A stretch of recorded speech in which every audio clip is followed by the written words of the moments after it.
We're live? Yes. We're live? We're live. We're live. I knew awesome. that. I totally knew that.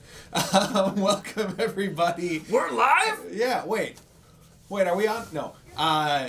Welcome, everybody, to our February episode of CTGTV, our 1 week delayed episode of CTGTV. A computer goes out and we fall apart. Yeah, basically we got here last week, Tuesday morning, and we started checking everything out, getting everything ready to go, and our computer just straight up would not boot. It had been working the night before, literally the night before, setting up some of the tech cameras and all that kind of stuff, and then we arrived in the morning, and our SSD hard drive in our computer was shot. Which, funny story. Don't tell that story. You're just going to make yourself look like a fool. Well, see, I pride myself in knowing things about computers. You know, I build computers, I like all that kind of stuff, but I don't know why or what. Like, I got into the computer, I figured out that it was probably the hard drive was bad, and so I opened it up and I'm looking for the hard drive.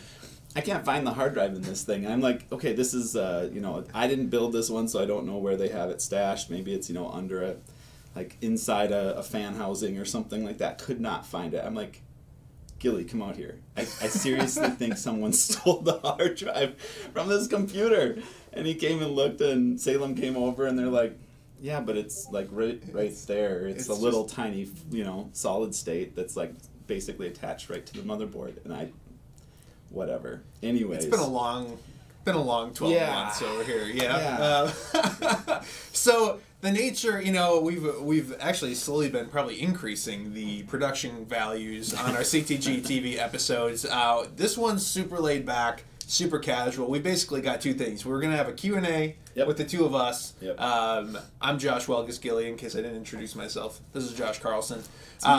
So we've kind of pitched the opening of this episode as a burncycle Q&A, but to be honest, we're just here to hang out and answer really any questions that you have about burncycle or other things CTG. And then the aforementioned Salem Scott will be running a solo scenario from the new Cloudspire content, which we have here in-house. The final production copies should be, everything is still on schedule for March as far as we know, for all of you Kickstarter backers of Cloudspire.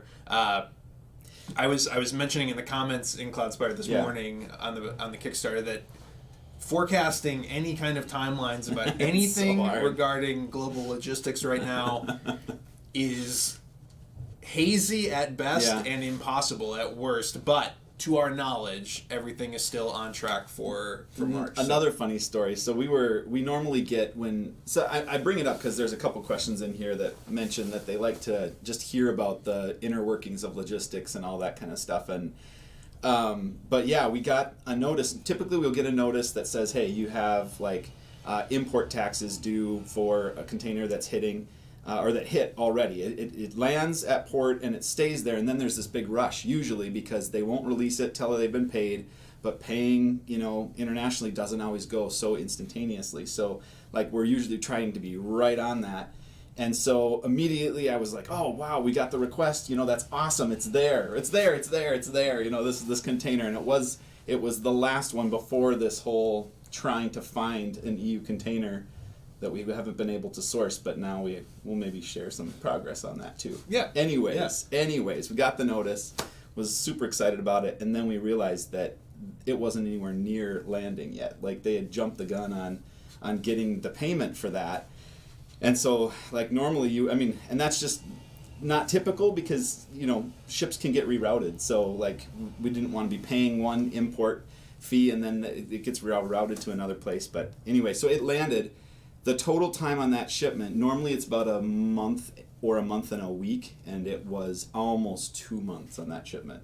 Yeah. From start to finish. It just is what it is, but it's crazy. Yeah, well, and some of the adventures, so you mentioned, and whether or not you follow our actual Kickstarter updates super closely or not, or whether we even provide enough detail or not, if you're not aware, essentially. There's a container shortage of containers, and a ship shortage for that matter, of ships going from China to Europe right now. And so the Cloudspire product has been done for a while. Yeah. And we were waiting to get it loaded into a container. And because containers and container space is so scarce right now, Yep. essentially what's been going on, and it is on its way now. It has been loaded into a container, so this episode is over. But back and forth, it'd be like, okay, container's going to cost $5,000, and then we'd be like, great, we'll pay it. And then a couple days later, it'd be like, actually, if you still want that container, it's $7,000. Yep. Okay, great, we'll pay it. Long story short, I mean, these containers that contain the Cloudspire stuff for Europe ended up costing it was significantly more. I mean, and double is an understatement. And that's just because then, like, what became available was, well, we can't do a 40, but we can do two 20s. So a 20 costs a little more than half, and so then you're paying, and we're talking feet, like 40-foot container or 20-foot container. Yeah. And then it was like, well, nothing's going out of Ningbo, but we've got something in Shanghai if we put it on a truck and rush it over there, across the bay, whatever. Yeah. Yeah. So, and we're not the only company dealing with these issues. I've seen a lot of people talking about other board game companies dealing with these same logistical, kind of nightmares. So, anyway, when we say everything's on schedule to be shipped in March to you by the end of March is our hope. Just know that we're saying that in good faith. We believe that right now, but absolutely everything related to global logistics is just an absolute mess at the moment, and we're trying our best to keep you posted.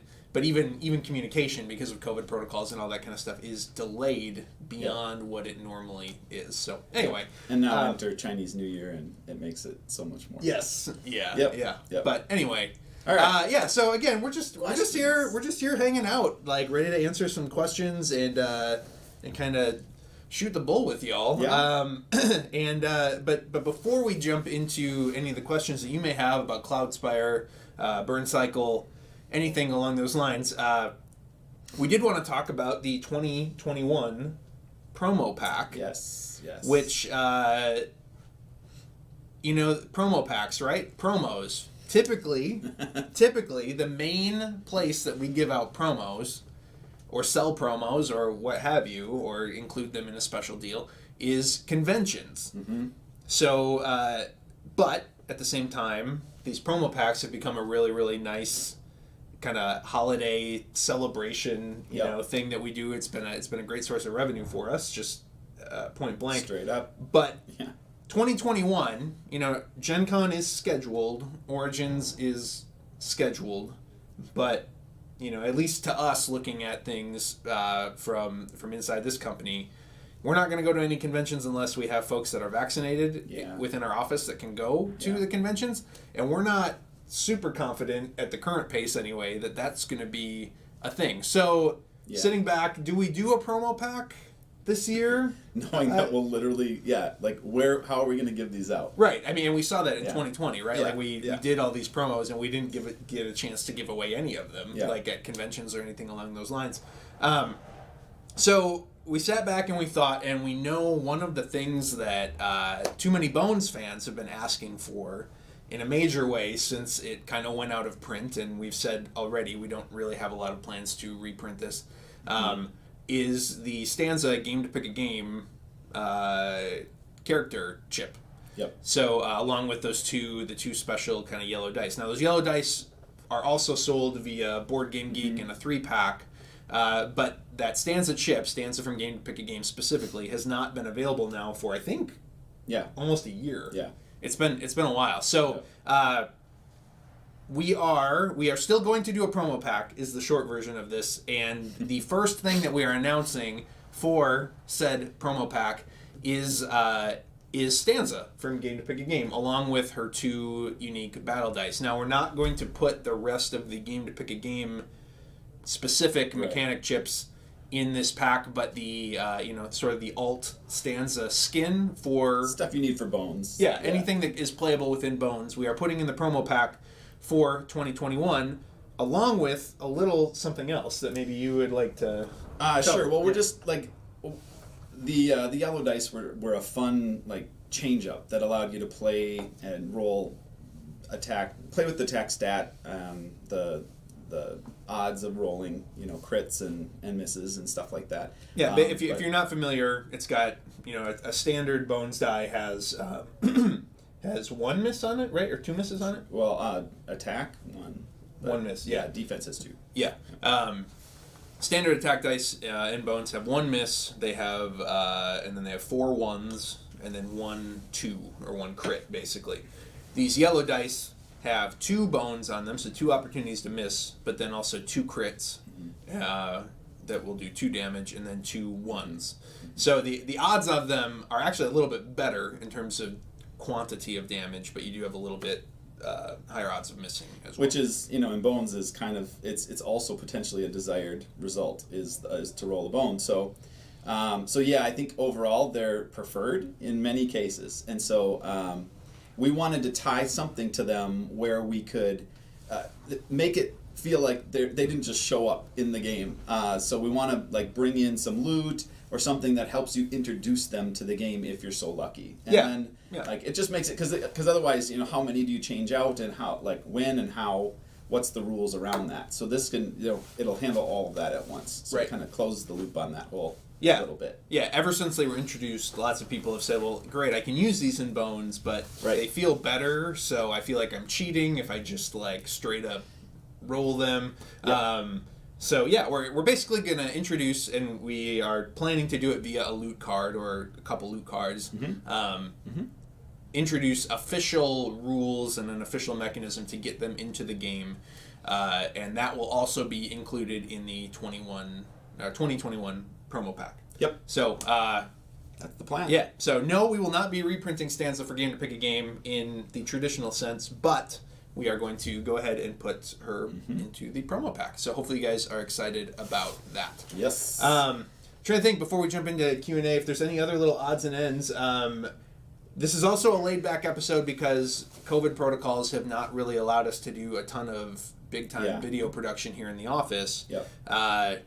We are working on a future solution for this summer that might improve our video production. Do we want to mention anything about just the fact that It's funny because we were just talking containers and the lack of availability of them, but we're actually looking to move in the next 6 months if we're so fortunate. This place has been awesome for us. I was so glad that we went kind of so crazy on walls and furniture and stuff like that right off the bat because it's created a nice setting for this kind of stuff that came after.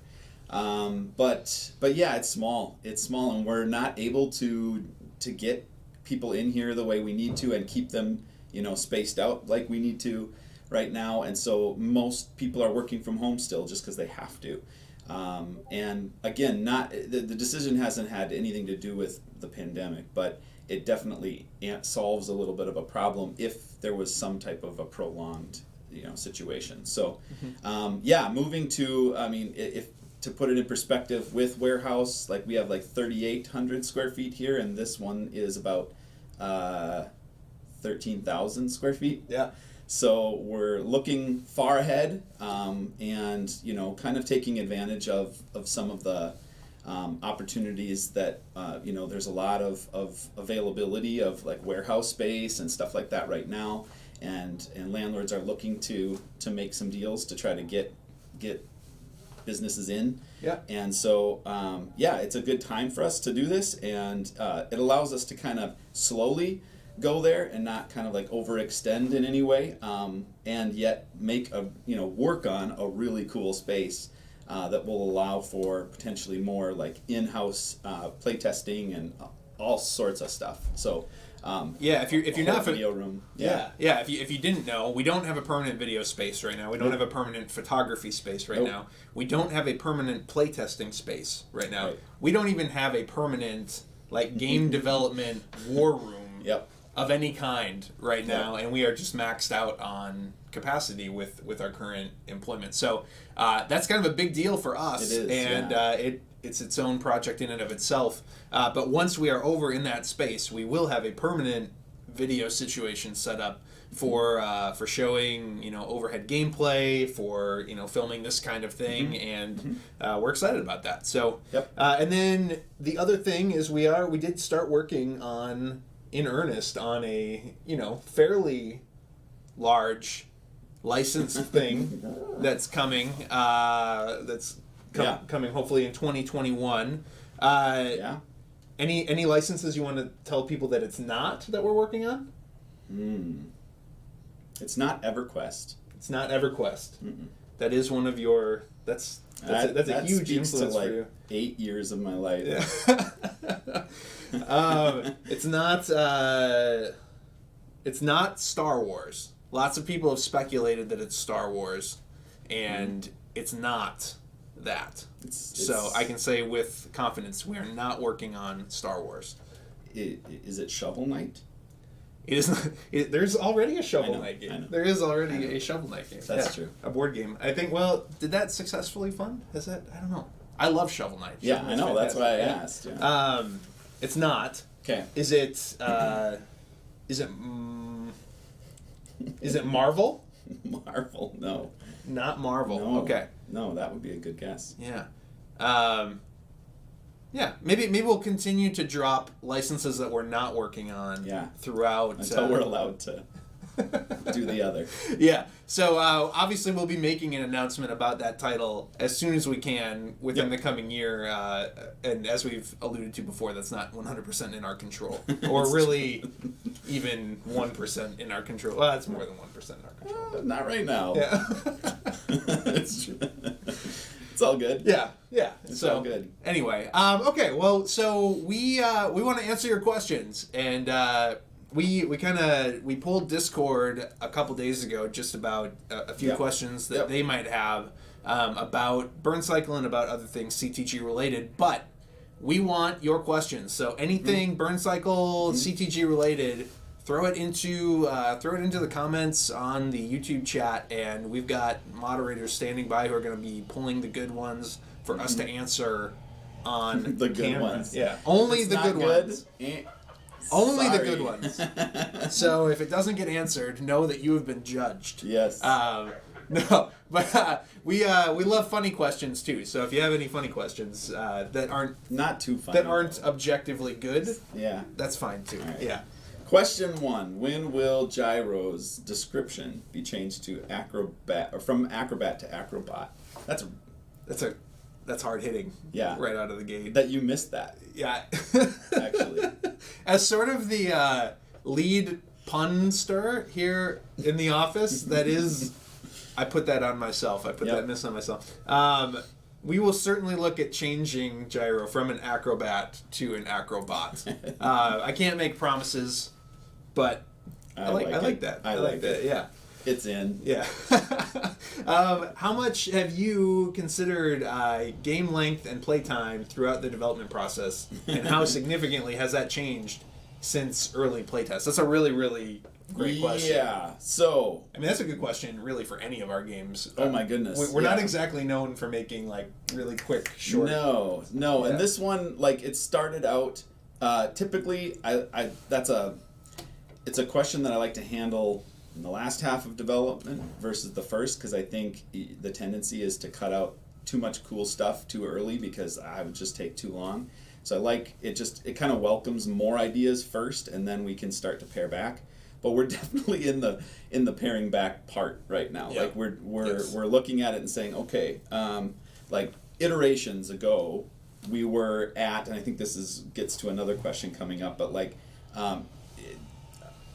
Originally, when we first started playing, it was like anywhere from 90 minutes per player, it may be more, and more. Yeah. Like for a 4-player game. Well, it's always it's always hard to judge, because we're teaching, we're learning, we're talking about the mechanics all the way through. So to get to a seamless, like comfortable play session is near impossible when you're developing the game.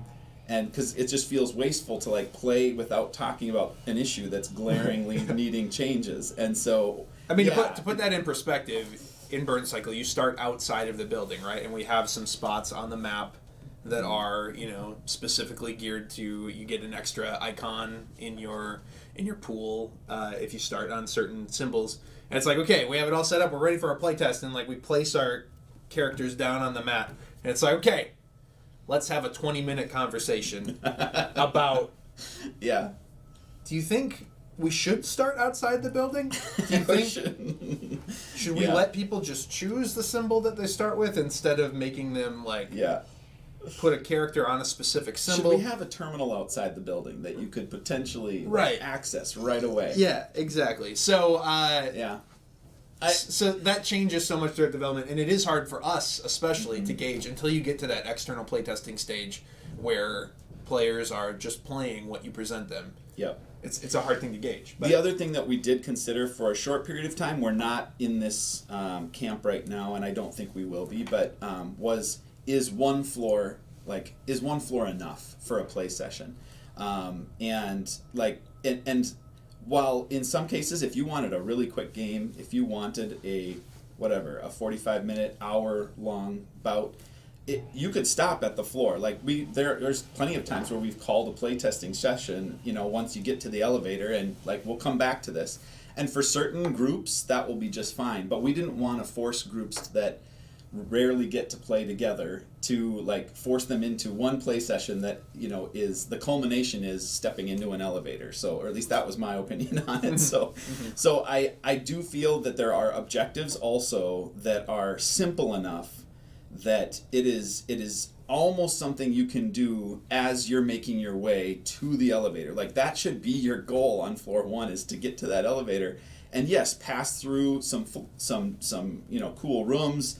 You have to complete an objective. All of those things are true, but it's easy to get distracted and end up just blowing an hour of time on that first floor if you're not kind of focused on your objective, and then all of a sudden you wind up with your threat at half. You have well over your allotment of threat, and so there's it's cool, but you have to pace yourself. And we're looking to get that game length down. We're making a lot of refinements that are helping the per player count time, allotment, bringing that down. Yeah, so, a few examples of that. I mean, one which was made a long time ago was the changing experience points to power, and having power relate to dice, having that all be one integrated mechanic, just streamlined things. We are allowing freer movement on the network now, especially in terms of transferring from from an outside ring to an inner ring. That has gotten much simpler, and you don't need to think about it nearly as much. We are in the process of making keypads a little bit easier to use. There's not an AP cost to just simply looking at a keypad and accessing a door, and the overall challenge of the keypads is being reduced to be a little bit easier to handle and not as frustrating. And in general, I mean, chip theory games, I think one of the things that people love about CTG games is the sheer breadth of choice we give the player. And so finding ways to keep the same amount of decisions in the game, but make them easier to make, quicker to make, and then quicker to resolve, is really what I feel like a lot of what we've been doing in the last couple months has really been all about. Yeah, it's been really fun to see the sessions that we have done, playtesting sessions that we have done so far, already evolve and take on people's play styles over what I or us envisioned was possible in the game. So I mean, just for instance, we had a game where I was watching the graphics department play, and they were at the start of the game. Melanie is sitting outside the building, which is adjacent to the warehouse or assembly. I think warehouse is the current game, but whatever. Yeah. And the idea was, I mean, she was just like, well, I think I'm just going to break through the wall, and I'm not going to go through a door. And I'm just listening. I'm trying not to say anything. I'm thinking, okay, well, that's aggressive. That's going to take a really good roll on a very beginning of a game. That's not very easy to do. Taking out guards is not very easy to do on the first floor, but after 2 tries, she managed to just like break into the building, bash through a wall, and like have access to this giant warehouse, and it was awesome. I was like, that actually was well worth the time and the thought to do that. And so like stuff like that, that's the agency that we want, is that people will discover things, all the way throughout. But how do we keep that streamlined and on course? Yeah. So we haven't answered your question very specifically because it's ever evolving. But the idea would be that if we could get it to more like, I would say an hour or around there per player, I feel like that would be, it's still a brute of a game for 4 players, but I think that as you get better, you could bring that down even further. Yeah. But starting out in those first few play sessions, I think that would be a real good goal for us. Yeah. Like any of our games, the difference between learning it and stumbling through your first couple games of it versus like TMB experts who can get through a game of TMB in an hour, sometimes depending on the tyrant. There's a wide... Yeah, and that's a good caveat. Wide range, based on how well you know the bot you're playing, how well you know the objectives you're playing, how well you know the CEO you're playing against, all that kind of stuff. So, I would say probably that the... a solo play is going to take more than an hour just because you want it to. Like, you want to take time to see what the game has to offer rather than just beeline to the elevator, and that might not be the best course anyway. Yeah. So it could be played in an hour maybe, if we get to that, but likely an hour and a half, 2. Okay, next question. Can you give a high-level overview of playtesting progress? No. So it's all being done on TTS. Like, we have this is an old prototype now. We're waiting for new ones to arrive, but files ran into Chinese New Year, so they're halfway done, and then they'll be sent shortly after everyone returns. I think for that manufacturer, it's like the 23rd of this month. So that's the mats. We'll then have a lot more like actual playtesting going on the table. But TTS is working. It's just fine. And it's actually really nice to be able to update things. We've had a lot of help with doing that. So thank you for everyone that's involved with that process. But it's like we said, there's different groups that get on, and people can watch. When at my leisure, I can log in and check it out. And I would say that I'm still not getting. We don't have enough full plays at all the player counts and that's going to come at this next iteration. We're really close to being able to test it on a larger scale and just get more plays through. Like, we have plays, but I think to make any decisions, like fine-tuning decisions, balancing decisions, you have to watch more than 1 or 2 plays. You got to see what's happening, when a lot more play styles are used. So that's kind of where we're at with it right now. Is definitely fine-tuning, but waiting for the files to get to the point where everyone can play it en masse. Yeah, absolutely. And I would just say, again, TTS has been magical to that degree, to allow more external playtesting earlier in the process. And I would say we are almost through the mechanic refinement stage. Okay. Just getting up. Please mention the noise next door. One other thing about moving offices. Right now, we as we mentioned in previous episodes, I believe, is that we are next to a rubber manufacturing plants, but they don't make neoprene. They don't. Yeah, exactly. And it's loud sometimes. So they've got sounds like a vacuum or something going on back there. I apologize for that. But we are almost through that true like mechanic streamlining phase of the game, and that is really, once your mechanics are completely streamlined and ready to go, and we put a stamp of approval on those, that's when we start to truly balance things. Yep. And because you can't balance something that isn't when all the systems aren't working in perfect unison. Yep. And one of the other things that through playtesting that we've been balancing a lot is the idea of threat and making sure that threat escalates at the right clip to create a lot of tension in the game, but also not get out of control too early. So I don't know. That's playtesting's going great though, and I think TTS has really not to be too.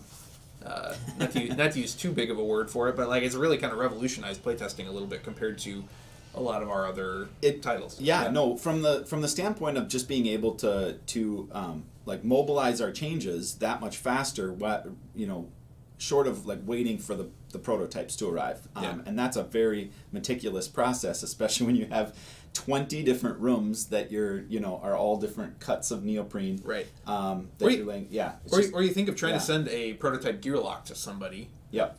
A gear lock, take when we were playtesting Dart, and Dart's got 16 20 dice. 16 dice that we need to sticker meticulously and then mail them to somebody, and then in the 3 days that it takes to sticker and get that Dart prototype to somebody in the mail, we decide to make 3 balance changes and change 2 icons on the die that we didn't think were quite working, and then you get where we're going with that. So one other thing that Shannon's been working on quite hard is that like forging ahead on trying to identify any disparities between player counts and like root those out and deal with them. And I think I've really appreciated her perspective on that and the work she's put in on basically saying, all right, let's make sure we don't have the bones effect of having a 2-player game that is it is noticeably harder.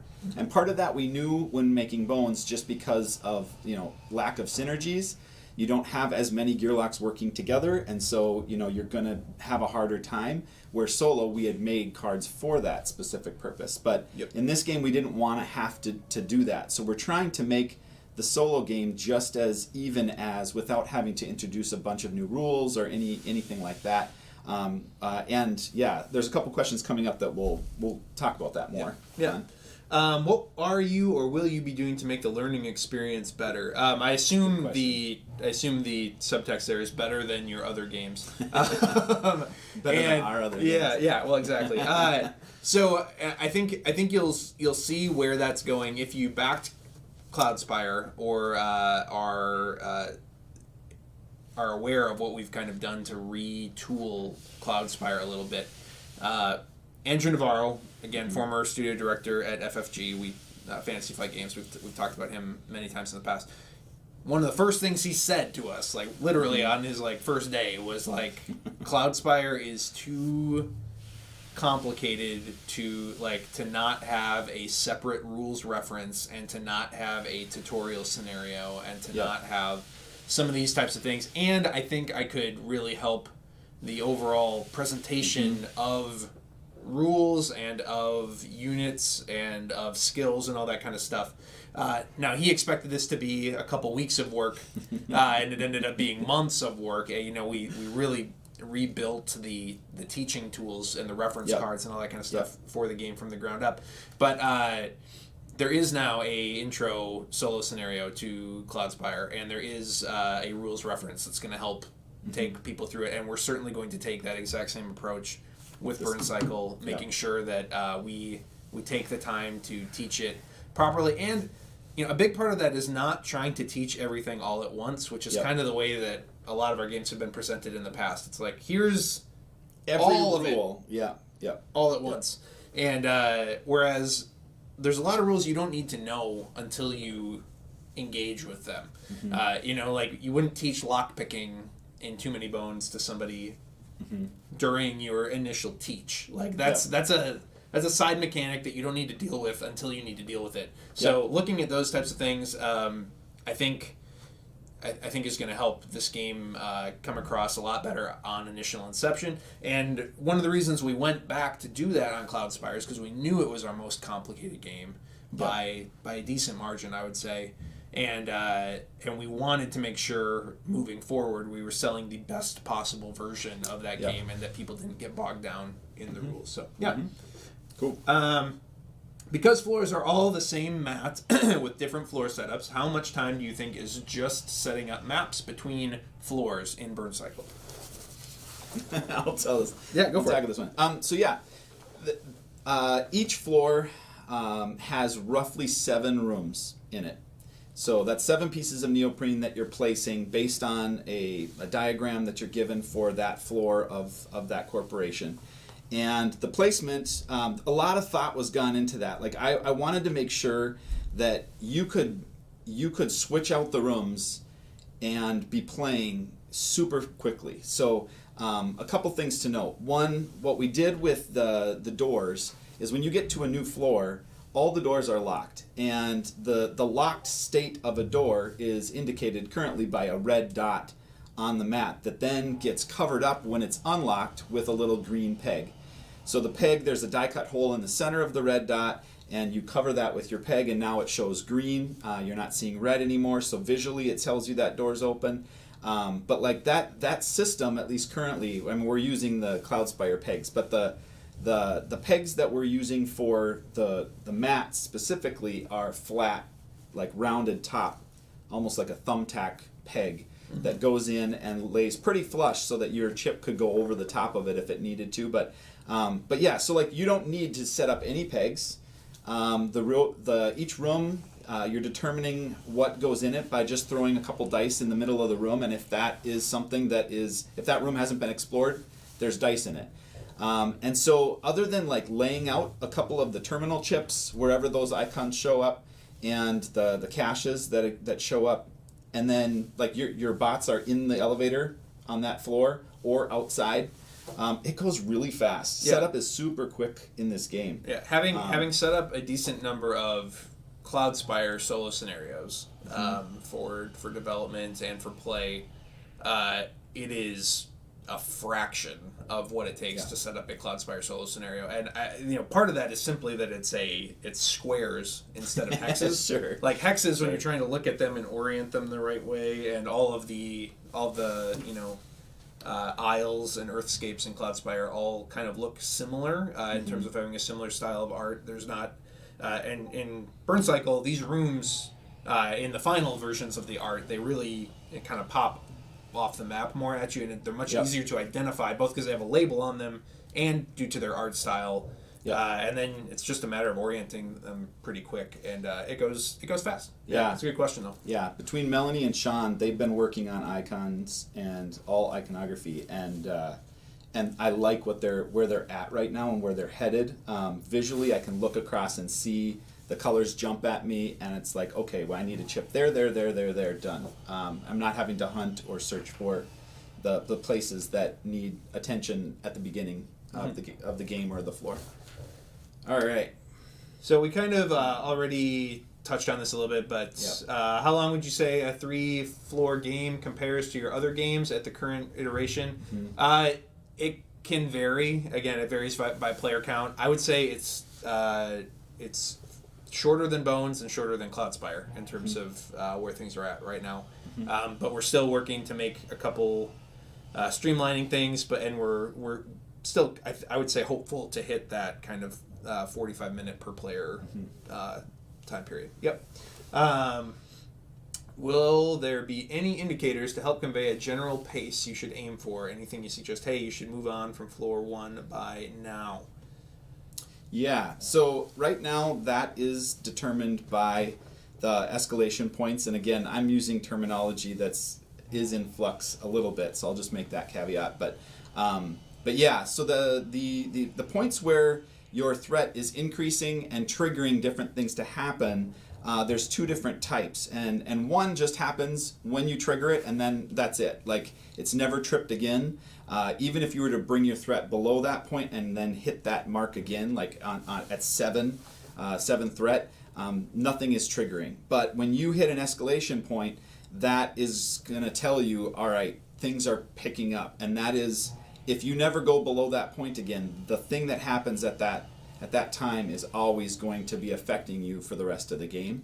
So those do change based on the corporation that you're going up against. So Ocularity isn't the best example of this, but Ocularity's first escalation point is at 3. It's almost immediate, but that's an anomaly to or unusual in comparison to the other corporations. Most of the other corporations, the first escalation is hitting like between 5 and 7 threat, and that is a pretty good marker to determine like where you should be at. So we're using that for right now, and it's still pretty accurate for Ocularity because like a lot of stuff starts happening right away, and therefore because escalation is tripped at 3, it should be telling you that your floor 1 maybe needs to go a little faster than you typically would be able to do it. Like Need Chain is very different. You can take your time on floor 1 because you're not experiencing a lot of threat things that are happening to you. So yeah. Like that I would say that those escalation points are what's giving you that information. But nothing like official, like hey, make sure you, or like you lose if you're at this threat by the end of floor 2 or anything like that. I also think doing that might like reduce the effectiveness of a potential epic victory where like maybe your threat was super high at the end of floor 1 and yet you still managed to eke out a victory by smart play on floor 2 and 3. So that's the intent. Let's talk about this one actually. Sure. So is it easy or is it possible to easily drop in or drop out players throughout the game, like say between floors? So that's already essentially built into the game in that you can lose a bot and like the team can decide to like let it go if it's stuck in a corner or it's taken out and it's not worth bringing the entire team over or someone over to repair it, and so everyone else just jumps on the elevator and goes up, and at that point that player is playing the command module then, and so they're not out, they're not sitting and watching, they're participating and actually very pivotal in making sure that the rest of the objectives are completed. But if that person was to leave, all of our threat scaling is like it scales by your player count. Yeah, by player so count, like if that person had to go and you had to carry on with the rest of your team, it wouldn't be imbalanced for the rest of the game. That's so whether or not we had an official rule to drop players in and out, I don't know, but in its current state, it would work just fine. It accommodates it very easily. Yes. Yep. Besides the metal minis, are there any components that feel noticeably nicer in burncycle? Again, I assume the subtext there is nicer than your other games? Or ours. I would say, like, I saw another version of that question. I think this has been like trimmed down a little bit, but I think that it's the network mat is probably the most technical bit of componentry that we've done, as well as the room mats. The room mats are they're die cut. They have holes. They have cutouts, like the R&D room. And this isn't easy to do, right? And it gets even harder to do at thinner, because you have less neoprene to like hold on. This stuff stretches, so like at thinner thicknesses, there's a lot of challenges there. But the network mat specifically because of the die cutting on the holes and all of the symboling and whatnot, the icons, getting it all to line up. I would say that this comes off looking really nice because it's when it's done right, it's very impressive. Yeah. What was I going to say? Oh, I was just going to mention, in case you missed it in earlier updates, these rooms are a little bit thinner than most of our neoprene that we've done in the past has been, or I think all of the neoprene we've done in the past actually has been 3 millimeter, which is really, really thick. It accommodates edge stitching really well. What we were finding is that like it was easier actually to move around with the thicker stuff, and it didn't stay as secure on the playmat.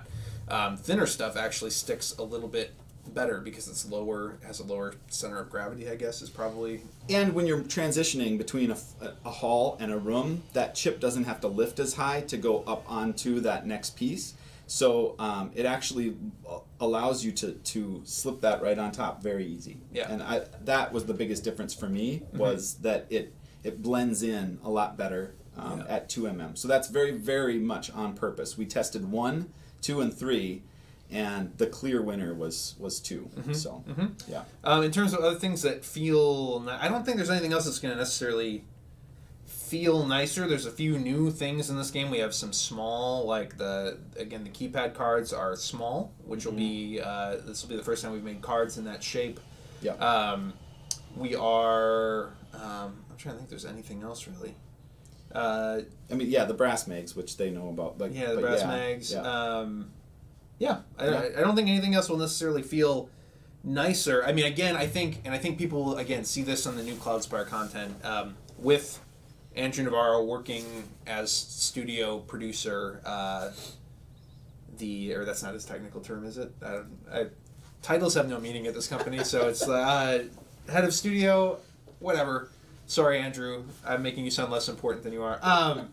But again, just the presentation. Part of making components feel nicer isn't always any change to the component itself. Actually, Yeah. A big part of it is just how is that presented, how is the graphic design, how is the artwork, like all of that kind of stuff, and having Andrew overseeing all of that with our designers, with our artists, with both Anthony and who's our map artist on this one? I can't think of his name. Johan? Yeah.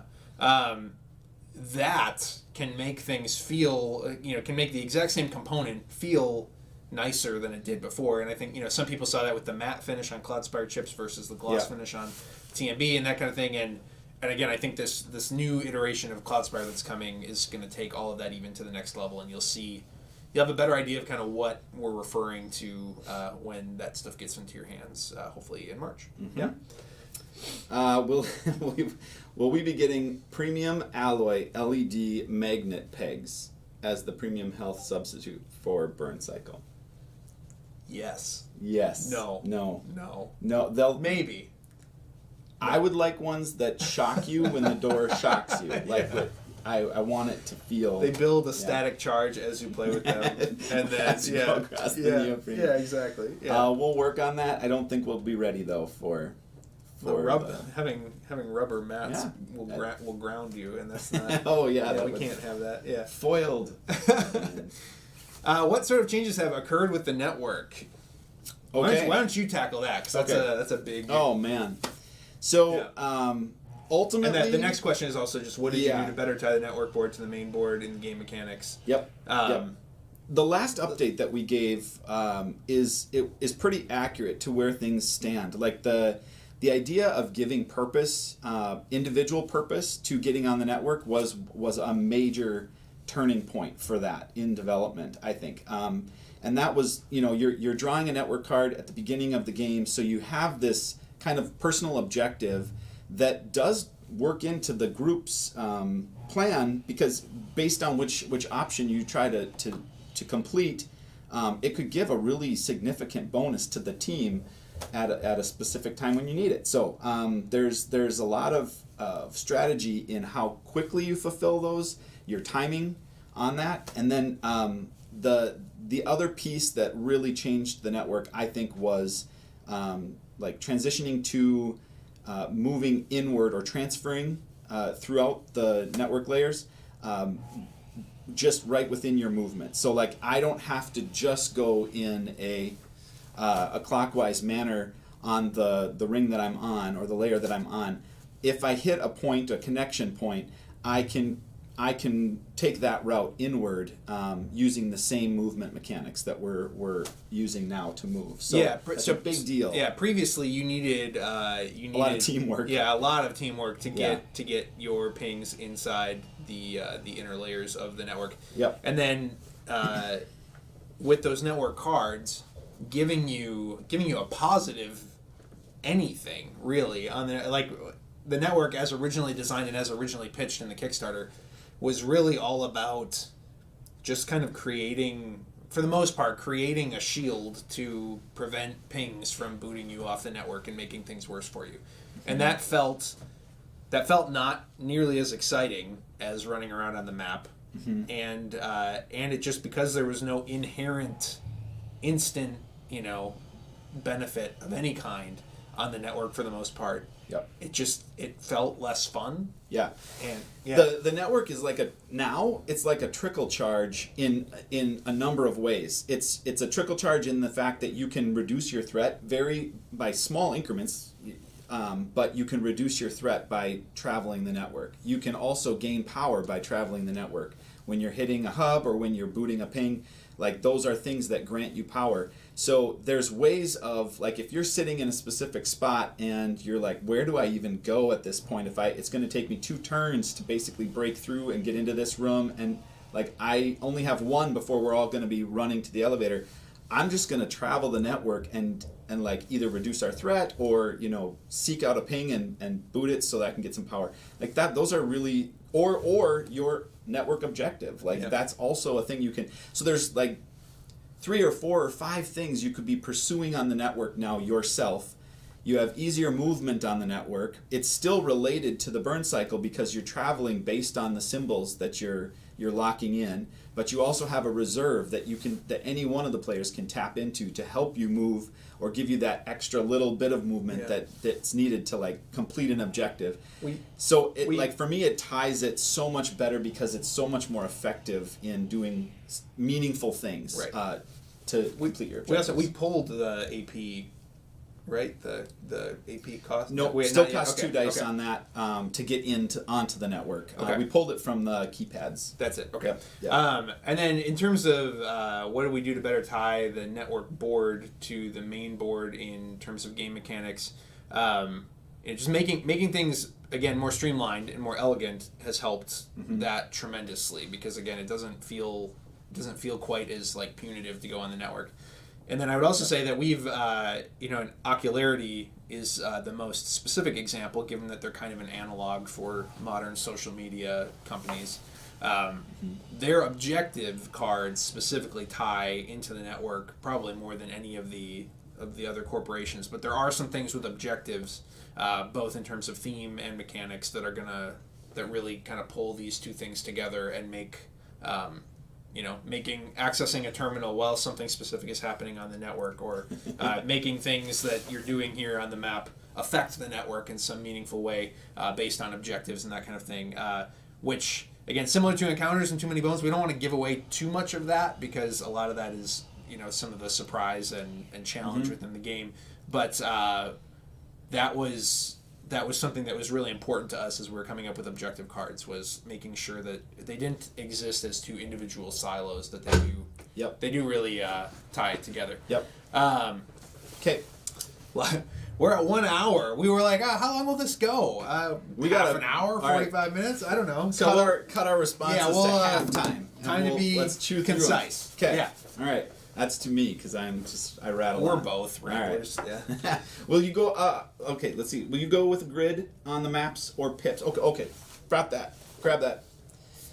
This is actually these are not all the icons that we're using, but this is just a quick example of what we printed off. So this is the question that they're asking: is we are toying with the typical squares or some iteration of where you're moving to the center of that circle. It's a pip design where it opens up the mat a lot.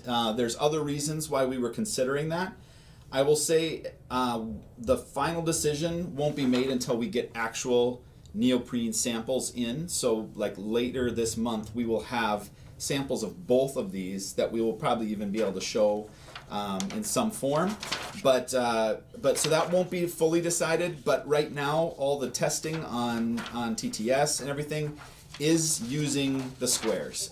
It is currently a little bit easier to interpret quickly, even though we see some benefits to the pips. The squares are just, most minds are wired to interpret this a little bit faster than that, but there's something magical about that too. So we did it in both ways. We're going to get it here.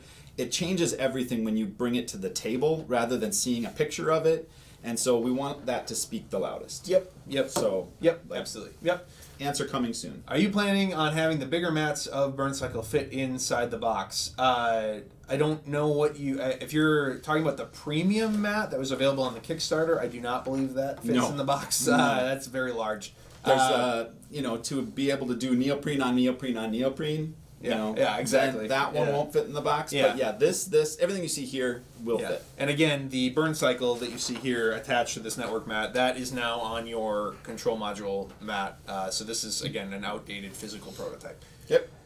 Do you have a general idea of how many guard skills there will be? Are we going to need a huge reference sheet for them? Can you share any info on some of the guard skills? Guard skills are significantly less than... less. By like a wide margin. Typically, you're going to have one skill per guard, and it's much, much more streamlined than what you see in like Too Many Bones and Cloudspire. And only at tier 2 and 3 guards even. So guard level tier 1s do not, or security level 1 guards do not have really anything other than their patrol, how they move, and their stats, like how far, their awareness, how far.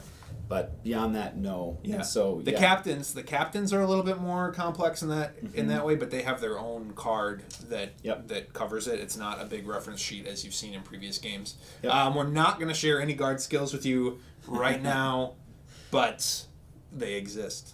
They do. So I'm sure that's very enticing to you. Can you explain what the playmat is used for in the game? Is it neoprene on neoprene on neoprene? Yes, we talked about that. Or question mark? That's the point, is that you've got your bot mats, and these can sit easily on your table, but kind of like we did with Triplock, where you have that giant mat that helps place the decks, helps place your playmats around. That's mainly what it's for. Some people, when they're playing on neoprene, like to keep their chips on neoprene. I like that because moving chips around on a desk like this can sometimes scratch the faces with uneven, whatever. So, neoprene on that bottom. So if you are playing on an airplane wing, the way that we are sitting at an airplane wing. Yes. Yeah. All right. Can you tell us anything about the lore, book, folder, cassette, whatever? No. It's being worked on, and you can't know that. You just bought it, but you can't know what's in it. Yeah. It's going to be really, really cool.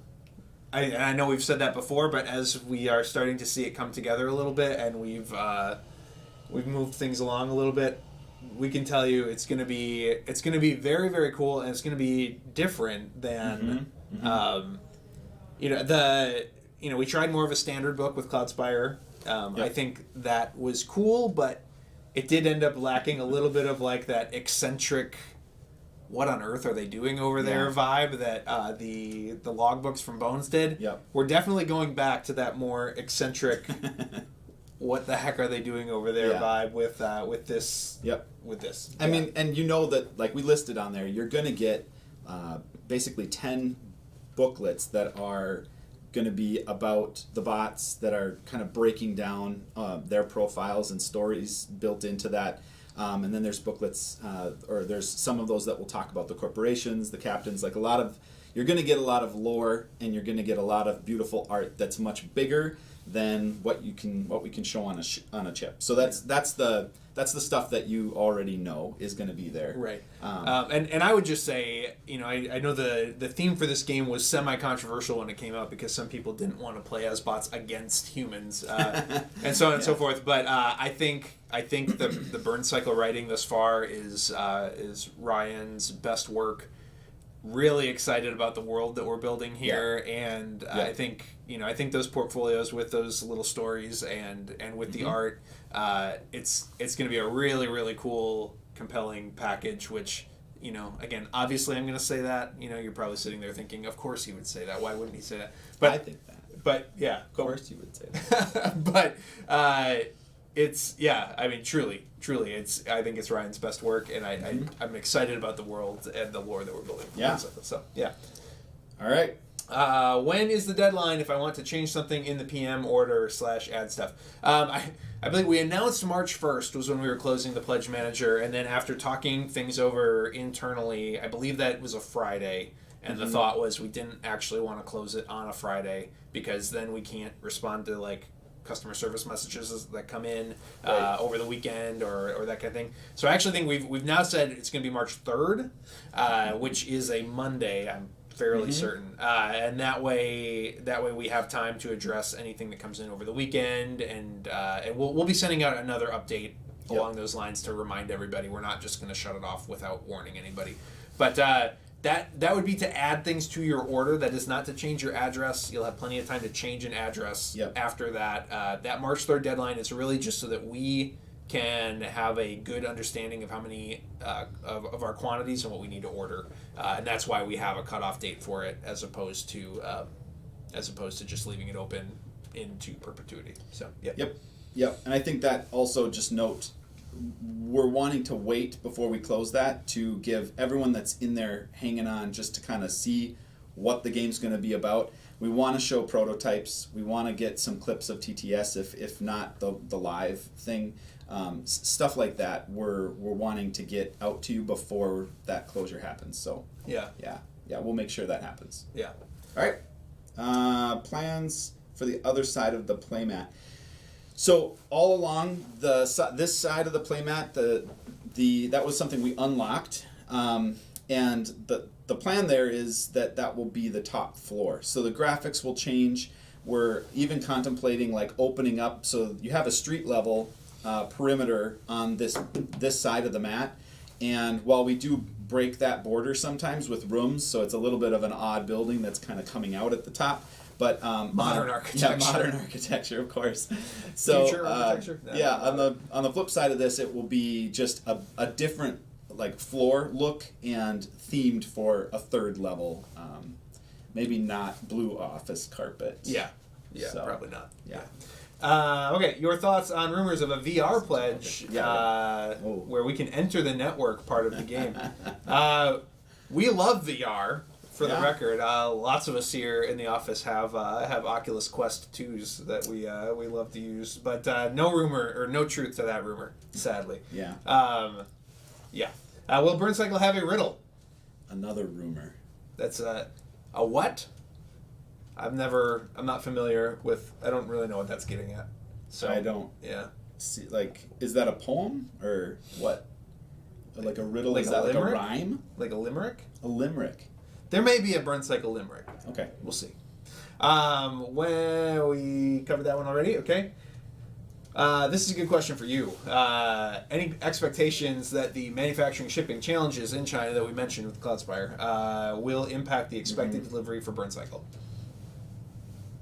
What I already went into about just the unknowns of like how long the shipments have been taking, that could affect it a little bit.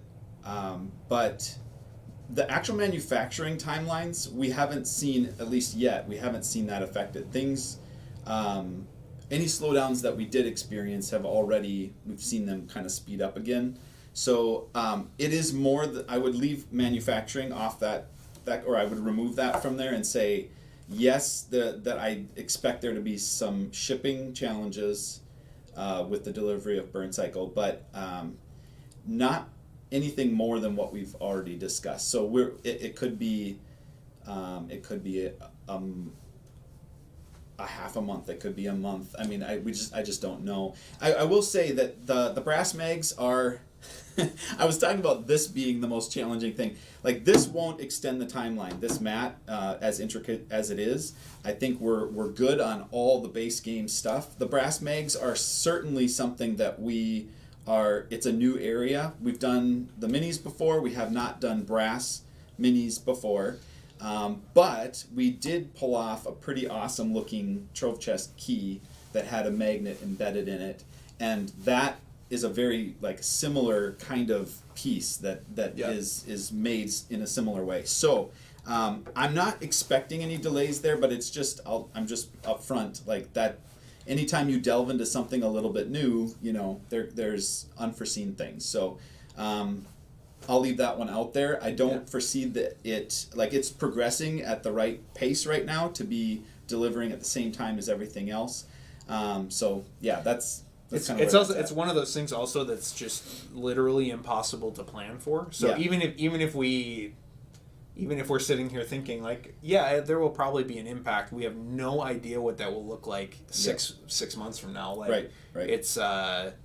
It's just impossible to know. Again, like as vaccines get distributed and all that kind of stuff, like hopefully things kind of start to approach normalcy again. And but it's so hard to plan for because, you know, again, like COVID cases are down right now, and yet shipping, you know, a year later is somehow worse than it's been the entire pandemic right now. So it's and I would say that there's still, like, we've seen a lot of our fulfillment partners running on skeleton crews and not being allowed to, you know, like they're following regulations. So that I can't imagine. Like, I come from the fulfillment industry, print and fulfillment industry, and I just can't imagine what they're doing. Like, we had huge flex crews that at this point we wouldn't be able to tap. Right. So it's owners, it's, you know, maybe high level management that's coming in and that have access to the building that can pull off some of that stuff. So anyway, that's the stuff that we could run into. Hopefully not. Did the design of the dice change, and will the network dice be custom or just standard dice?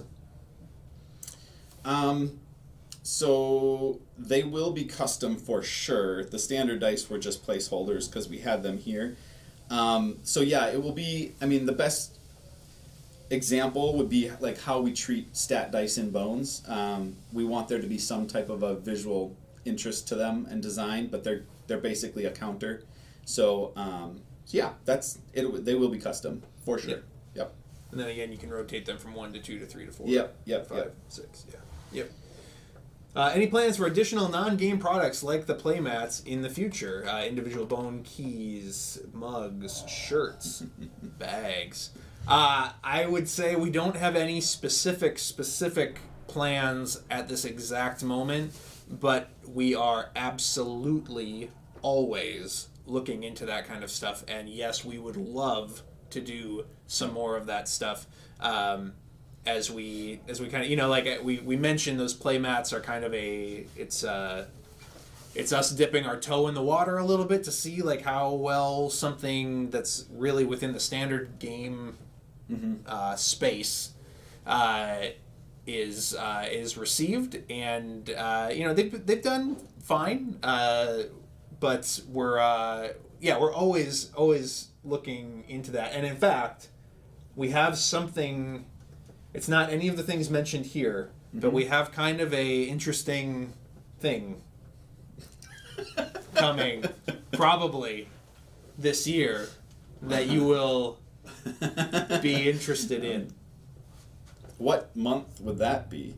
I don't know. I don't know. You don't know? No. Well, we don't even know that yet, do we? Well, no. Apparently I don't know the thing he's talking about, but there's a couple interesting things. It'll pop up at some point this year, and we'll just see what happens. And you know, we no official timeline because we're so it's just gonna spring into existence. Exactly. Just like that. Okay. You got it. Yep. Right. You bet.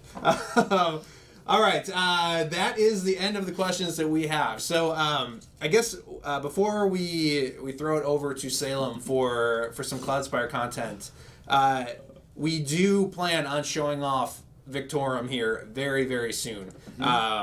So we've been hard at work, and you know, you may have noticed that Adam is not in this Q&A. Adam's been working super hard on Victorum, and we will have a lot more to show about that hopefully next month. So we're starting to dive in as art kind of finishes up for burncycle. Anthony and Andrew Navarro are starting to work toward getting some really, you know, beyond that teaser image that we've shown, some more in-depth art done for Victorum. We are working on getting a physical prototype of where the game stands right now, made with at least some placeholder map art.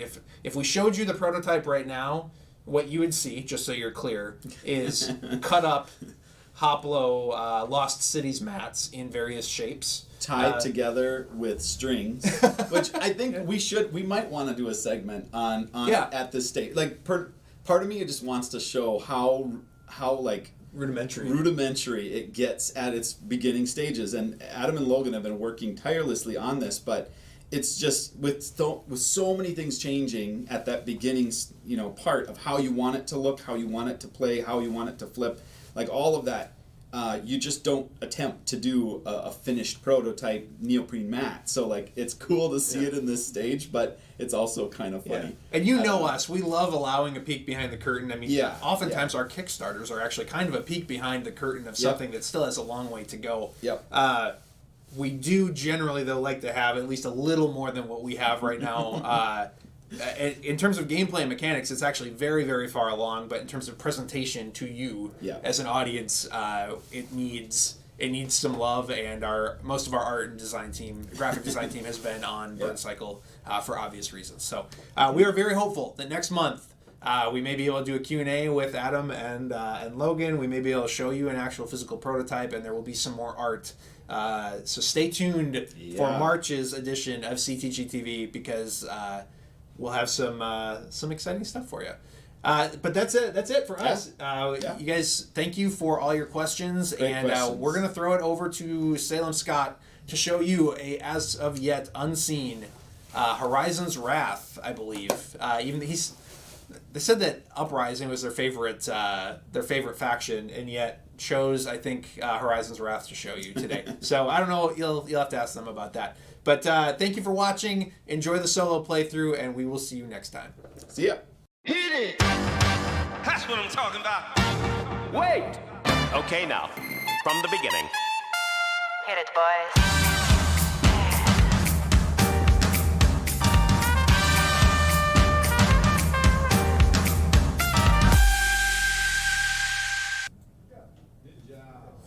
All right. I'm getting the thumbs up, so it looks like we're all good.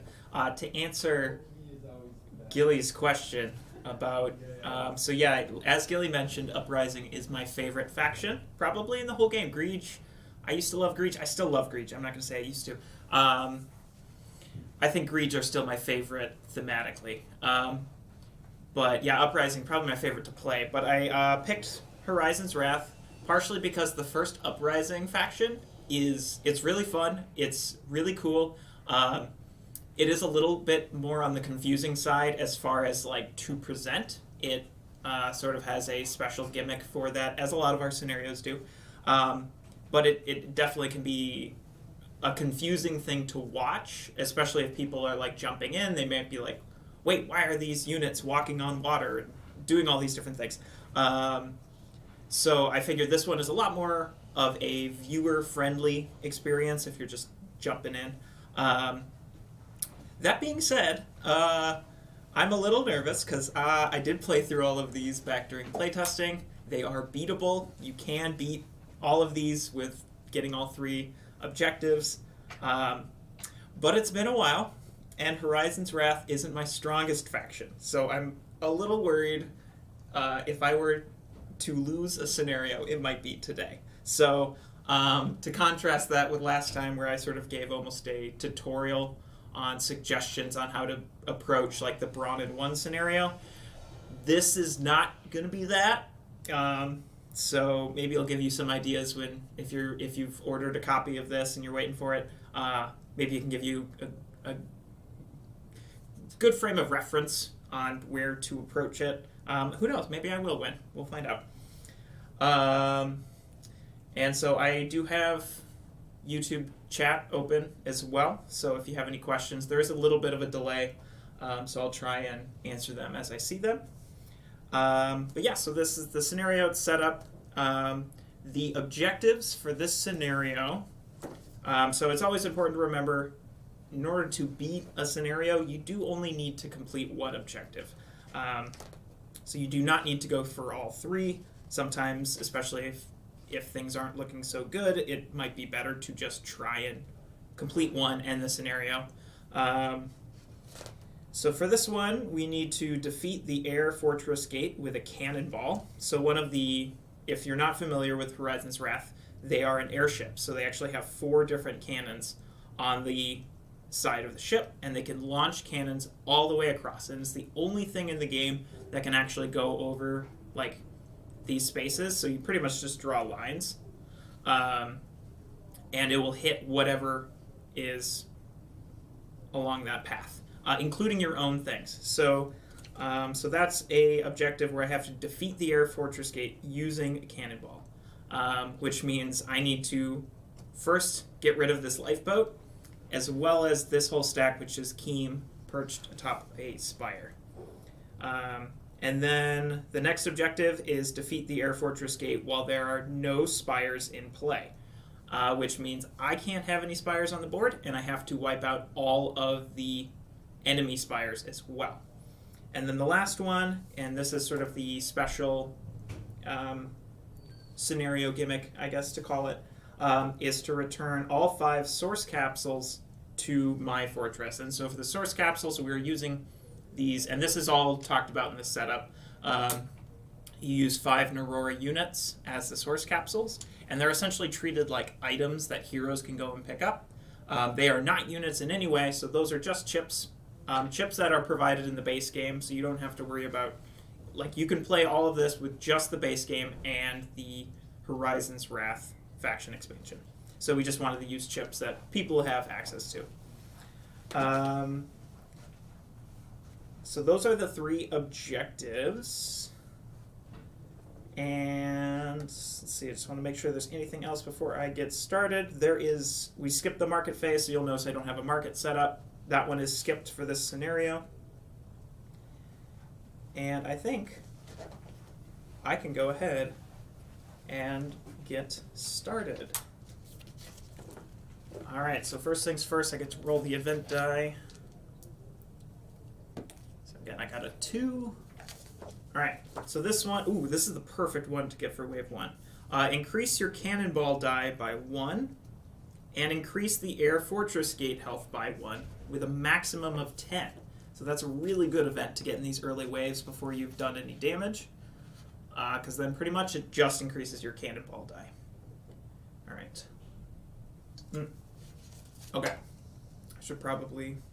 Okay, so for the build phase, there's... so this is one of those scenarios where there is no income. So all of the source you get for the scenario is going to be from clearing enemies. Alright. And then for my build phase, I get to add an upgrade of my choice at no cost to any of my spires, ignoring upgrade capacity. So that sounds really good, and that is good, but it's important to remember that one of these objectives, we have to have cleared all of the spires from the entire board, including my own.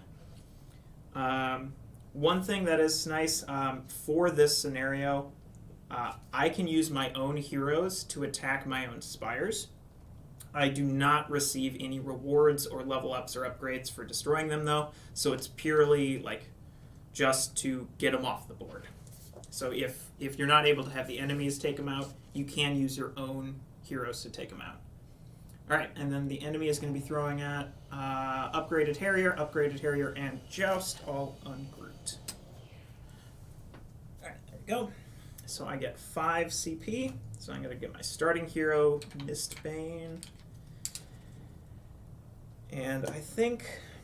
So one of the things that the Horizon's Wrath have are these swabbies. They are 0 CP. However, when they die, you lose them for good, unless you spend 2 source.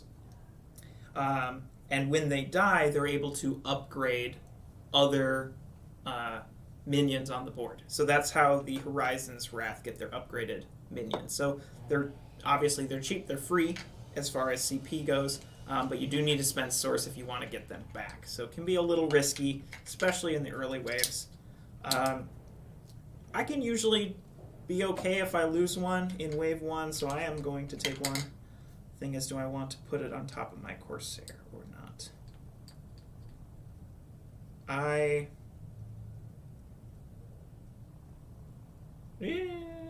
No, I'm going to put it out in front. I'm going to see how that goes. Because I know those Harriers are going to just wipe it out anyway, so. Alright. Yep, there we go. Alright, that's not Vanilla Coke Zero. No, it's not. It's Mountain Dew Zero. I'm sorry. I betrayed you. But it's really good, and it's what we have in the office, so. Okay. All right, so for wave 1, Air's get to go first.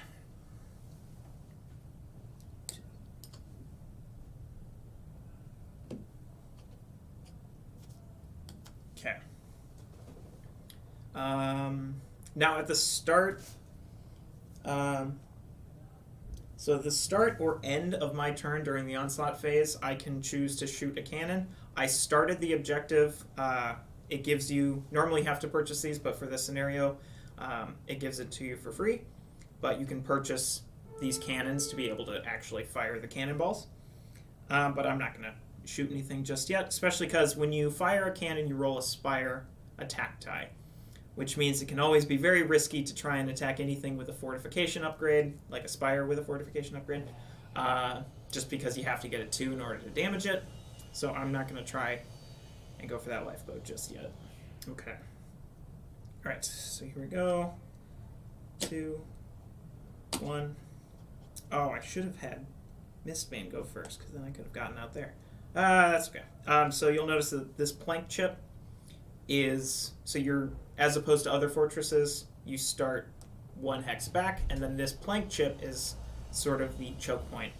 And there are actually ways that Horizon's Wrath can remove that plank, sometimes taking out enemies that are trying to attack you, which can be quite entertaining, I'll say the least.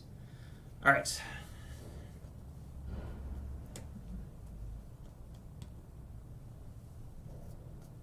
Okay, so they have Quick Strike, so that one's going to attack that.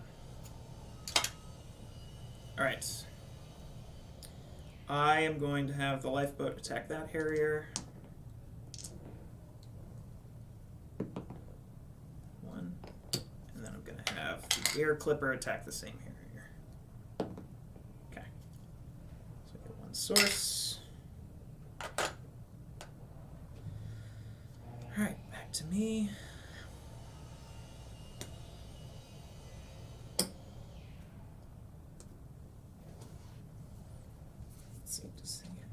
Yeah, he's stuck. Okay.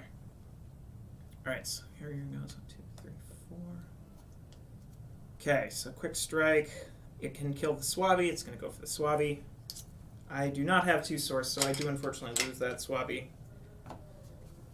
But then I do get to promote my Corsair, which has capture, so that's good.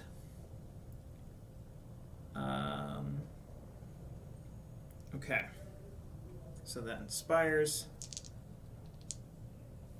Okay, lifeboat first. Oh, these spires are probably going to take out the Harrier. There we go. That's another source there. Okay. My turn.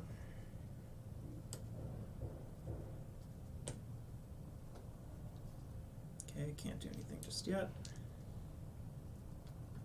Alright, it's got Quick Strike, so it's going to attack that. There's the lifeboat, nothing. Air Clipper.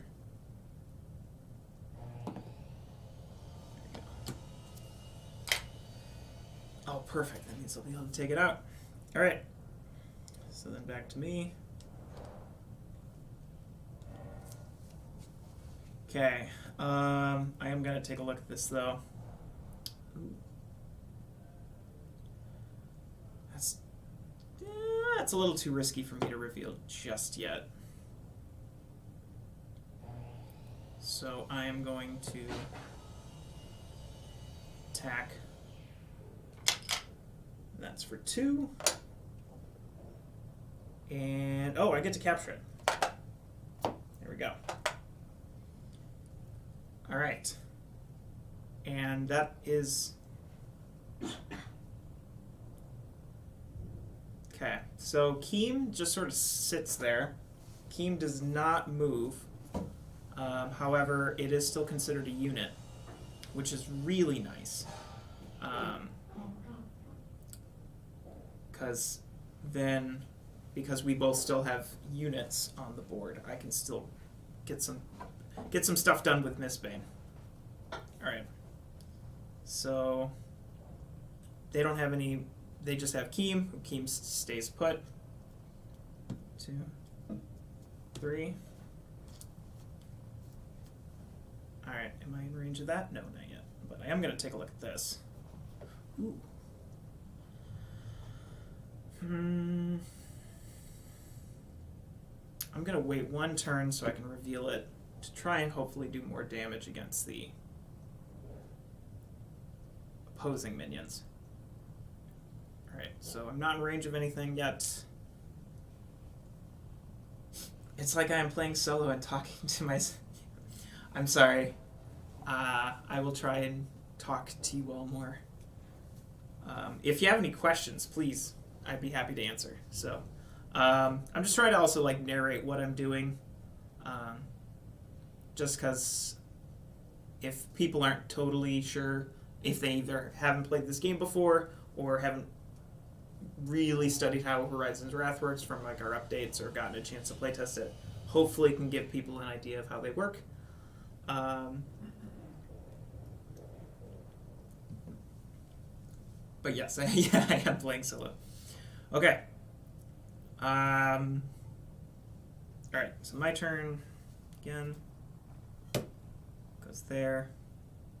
And then, so the way this works is I can pick up as many source capsules as I want. However, each source capsule reduces my movement by 1.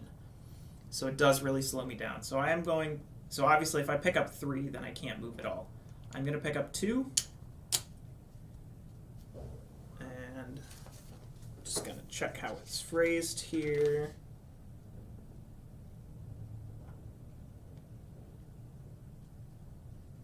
Oh, okay. So it's at the end of my movement, but I must forego attacking. So I could have done that last turn. So I'm going to just say I did that last turn, and none of you are going to tell on me. Unless you are, but... Okay. Alright, I do not have... So, in which case then, I will get that 1 movement. Alright, so Corsair gets attacked from the minaret. For 1. And... Okay, there you go. Keem cannot attack.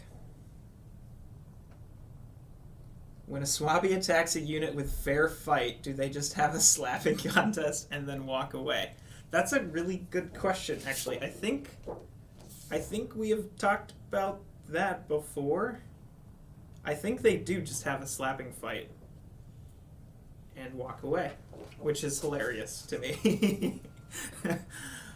I mean, hey, I mean it's a fair fight, so like I guess the what is that on the I can't remember what the name of that landmark chip is that has fair fight. But I guess it's sort of like the Swabby comes up to it, slaps it, and the guy's like, well, I mean, obviously we're not fighting to the death here, so I'm going to just slap you back. Just a friendly slap fight, I guess. Alright, so Corsair gets to attack, removes the fortification. And I did that. Okay. So now, me again. Just move him 1.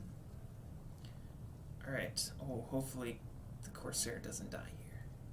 Because rigging allows my... Yeah, I think it is the Bounty Hunter. Rigging allows me to use... I can take a Horizon's Wrath hero, step onto that chip. It actually sends me back to the fortress, which is where I need to take these source capsules. It removes the spire from the board. And so obviously it's the best way to get those chips back. So, but if my Corsair dies here, then we're going to go into Campfire. So hopefully my Corsair can live through this, but it's not looking good at all. Alright. So it goes there. I'm going to have the Minaret go first. For 1. Just hopefully I don't roll a 2 here. Yes! Oh my gosh. Perfect. Okay. Then I'm going to have the Corsair. I'm going to have it take up that one.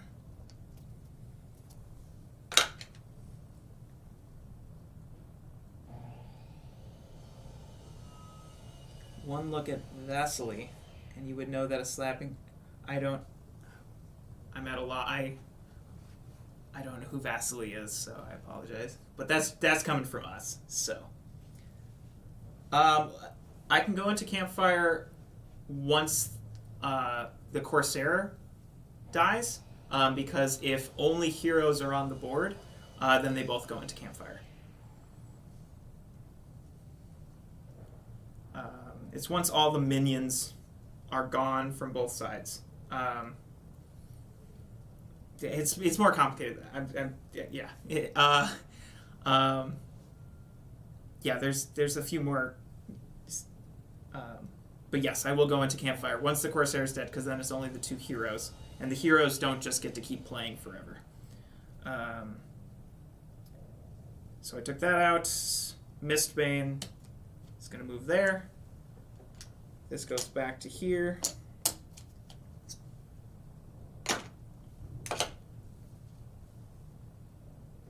Oh, yeah, sorry. Oh, I see what you're saying. Okay. Yes, technically it's not Campfire if the wave just ends. You're right. Campfire is when the heroes stop moving, but other things are still going on. That would be if Keem wasn't there, and it was just Mistbane and Corsair. If they have no more units, Mistbane would go into Campfire, and then the Corsair would continue. So yes, you're right. I got Campfire with wave ends mixed up. Good call. So Keem now actually does get to attack because the Corsair is in range. Just going to attack the Corsair for 1. And then I get to hit for 2. And that's why I brought the Corsair. Now technically I could have even used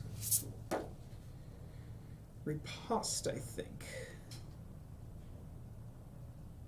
Yeah, but no, I'm not going to wait because Mistbane can't come out again anyway. So, all right, goes there. Yeah, no surprise there. Corsair's dead. Okay. All right, so that's the end of wave 1. So I already did get 2 of these chips back, which is huge.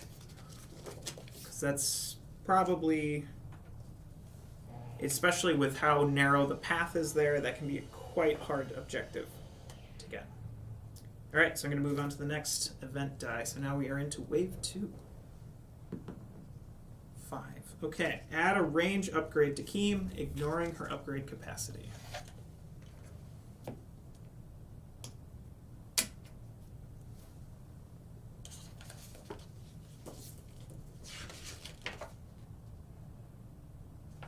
I made a mistake. That should have been flipped over, in which case I would not have been able to. Okay, I thought that she was doing a little too little damage. Okay, in which case my Corsair would not have been able to withstand that, thus not be able to retaliate. That should have been the only change, though. All right. Okay, so now 0 source, skip the market. I can add another chip to one of my spires. I am going to add an attack chip here to the air clipper. All right. Hey, yes, this is why I love capture in solo, and this is why Gilly hates me using capture in solo. So they deploy upgraded Harrier, upgraded Joust, and upgraded Joust. But because I have captured a Joust, they don't get to deploy that. Now, I believe capture, you can have a maximum of 3 minions captured from each faction at a time. That didn't actually used to be a rule. And it wasn't until I started playing the base game where I was trying to capture almost every unit that came out. And it got to the point where, like, waves 3 and 4 for the campaigns, there were, like, they couldn't deploy any minions. And so they're like, all right, we gotta find a way to limit that. I do miss those days. Just kidding. The game's a lot better for it. But all right. So I get 7 CP. Okay. I'm going to take out Trex Tail.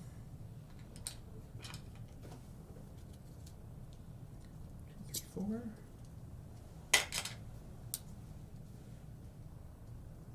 And then I am going to deploy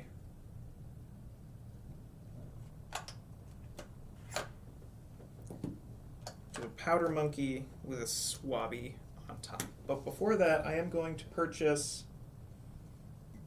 stowaways, which makes it so now I can purchase a swabby back for only 1 source instead of 2. That is in the hold. There we go.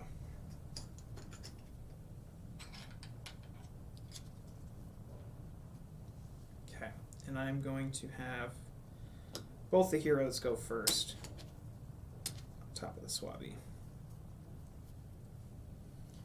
All right, wave 2, I get to go first. 2, 3. 1, 2, 3. 1, 2.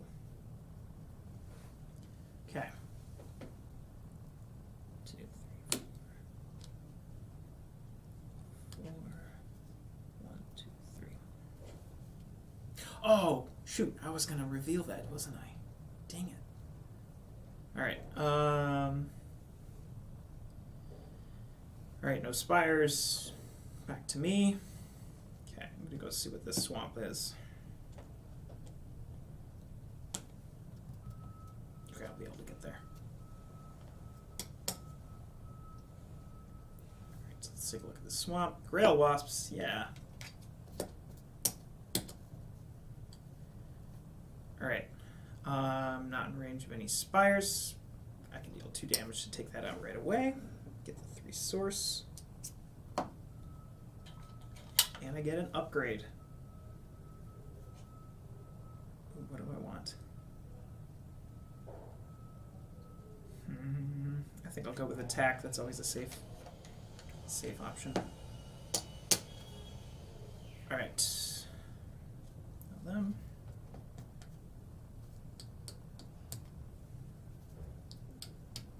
Okay.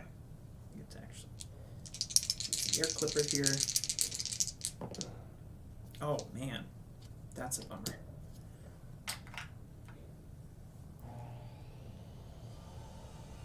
Now, one thing to notice about Mistbane is, so Mistbane actually doesn't have any upgrade capacities.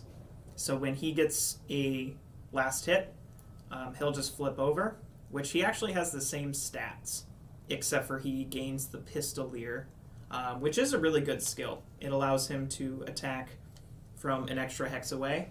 And then it's a little bit more than just range, though. So Pistolier, when attacking this unit, may attack an opposing unit 2 hexes away. If it does, flip this unit to its other side and remove an upgrade of choice, of course. And that's because other units have Pistolier as well, so that's why it doesn't make sense to have the remove an upgrade if he can never have an upgrade. But we just using the same text, so it covers other ones. So he never has to remove an upgrade because he never has an upgrade.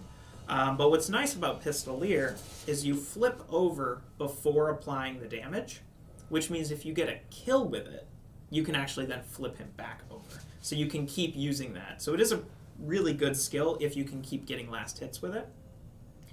But in this situation, normally with other heroes, I might want to go for that just to get that Harrier out and get the upgrade. But Mistbane, I'm going to focus more on the objective right now. Let's see. Yeah, I better go all the way. Even if I could maybe get that. Go there. And then Trex Tail. Oh, I hope I don't regret doing this. I am going to take this out just because I want a clear shot so I can start using my cannons. But hopefully not having Track's Tail on the field here isn't going to be too bad. Alright.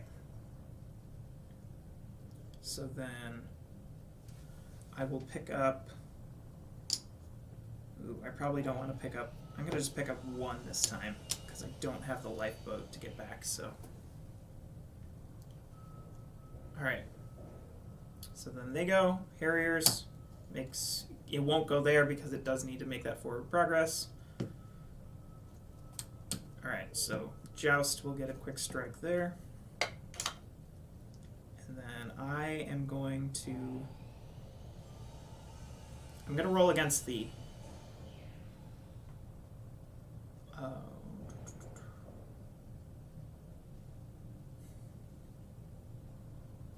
going to roll against this Harrier, because I don't want that. I want that Harrier to take out my Swabby.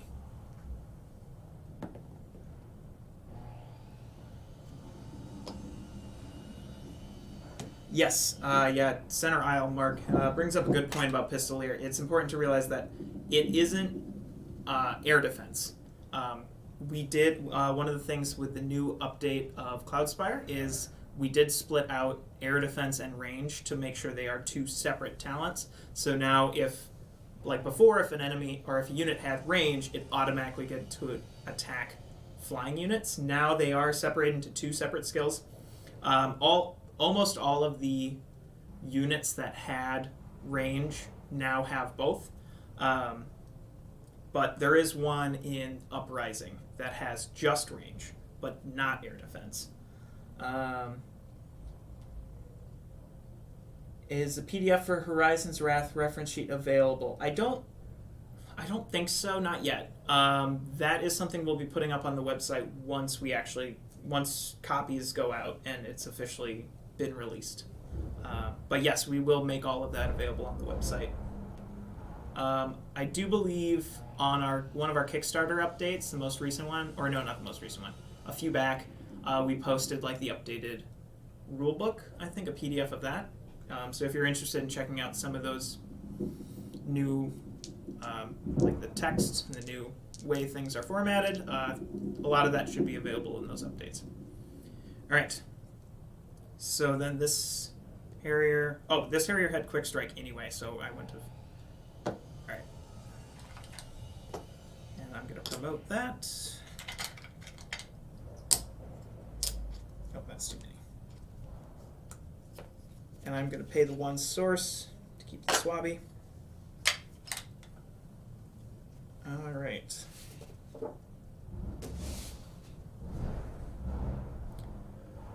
Okay, so now it's back to me. I am going... Here's the question.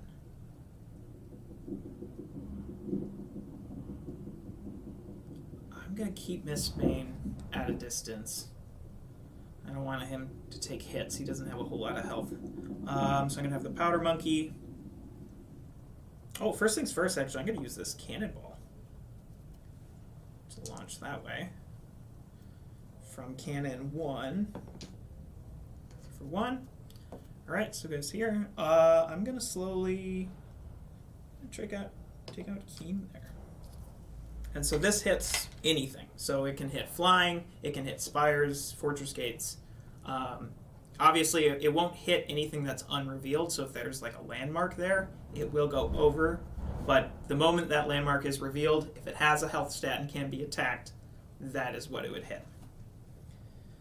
Alright, so now I go. Alright, so can't move the Powder Monkey at all. Powder Monkey to attack the Harrier.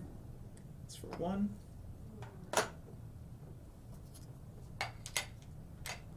Alright, now they move. Same thing, Harrier stops there. Joust goes there. Quick strike. Takes out the Harrier. Oh, I probably should have attacked that Joust then with that. Oh well. Live and learn. Okay. Now one thing is really cool about the Powder Monkey is when the Powder Monkey dies, it actually detonates, dealing additional damage to things around it. So let's see. Exact is when this unit is defeated, all units, spires, and fortress gates adjacent to this unit take 2 damage. Then adjacent spires take an additional 1 damage.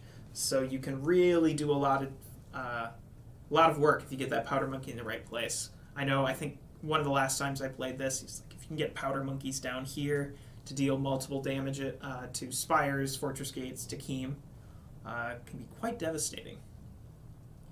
All right, so they did all their movement, and the quick strike. So then I get to attack with the air clipper. For 1.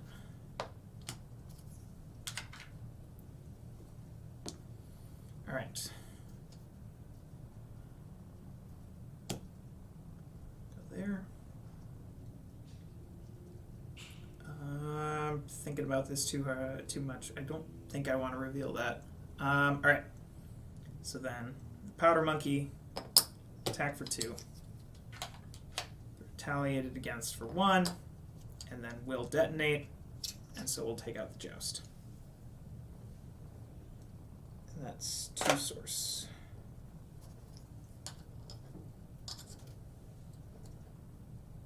All right, and so then, unfortunately, I don't get to do anything more with Miss Bane because I don't have any.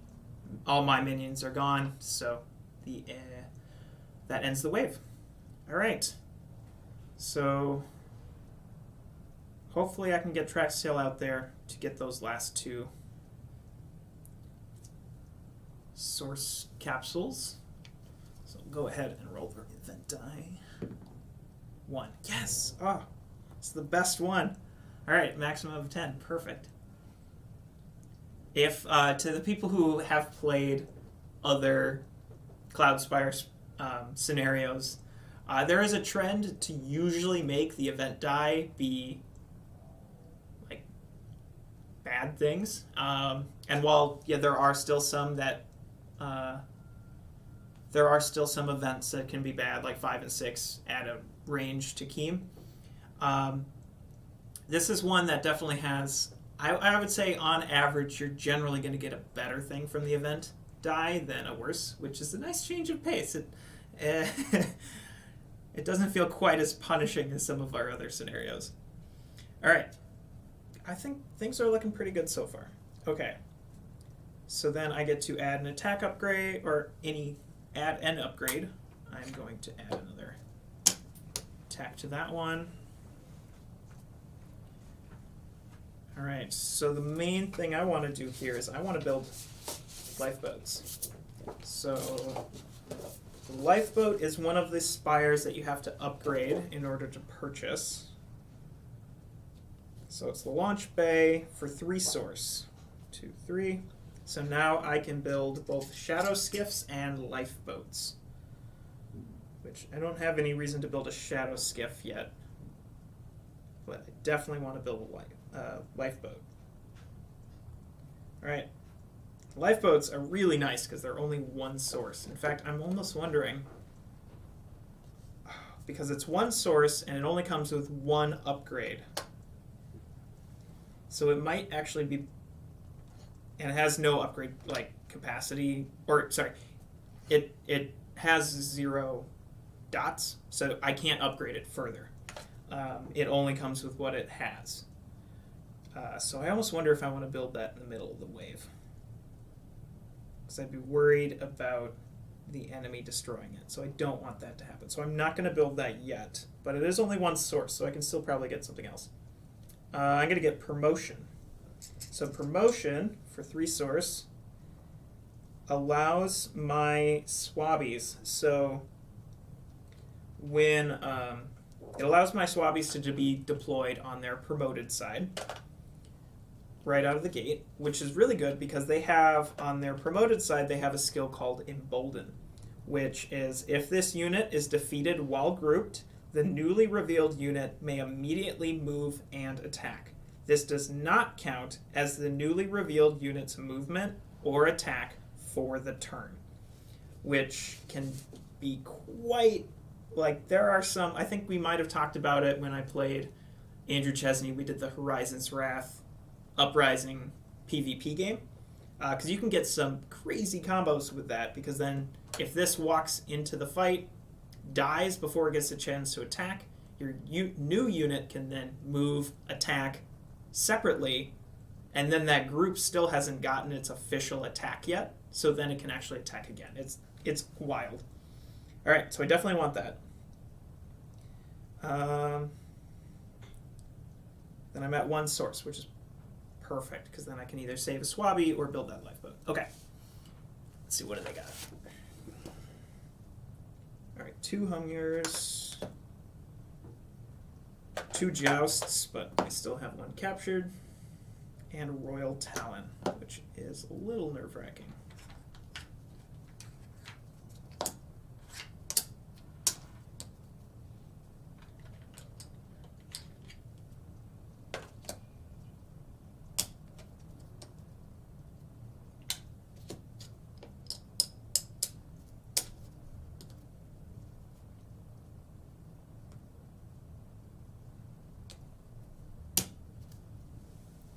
Go. And then you need to put a promoted Swabby on a Powder Monkey just to absolutely pull your hair out after a Fury Quick Strike from the Jousts. Yeah. Yo. I have done that before. That gets really crazy. Alright, so let's see. I believe we updated how... Alright, so with the Hummingers, with Elfin, you may place the number Elfin Kazi on top of this unit at the start of each onslaught phase, or when it's deployed, or when it is deployed if it is in your deployment stack. Alright. Which is a change on how we used to have it, I believe. Either just a slight rewording. Which is nice. I don't need to worry about that second. So once that Humminger comes out, I'll put the Elfin Kazi on top of it. Alright. So for this, I get 9 CP. What am I getting? Oh my gosh, that's so much. Alright, well...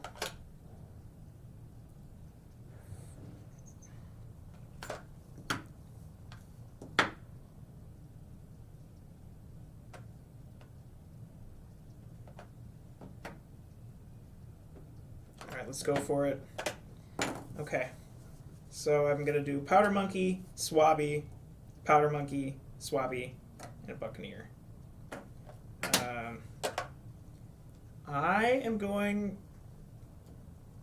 I'm going to try something wild. We're going to see how this works. All right. So this is going to get really confusing. I'm going to do a Swabby on top of a Powder Monkey, on top of a Swabby, on top of a Powder Monkey. Because they all have the same movement stat, so I don't need to worry about that. So and then that is going to go on top of the Buccaneer.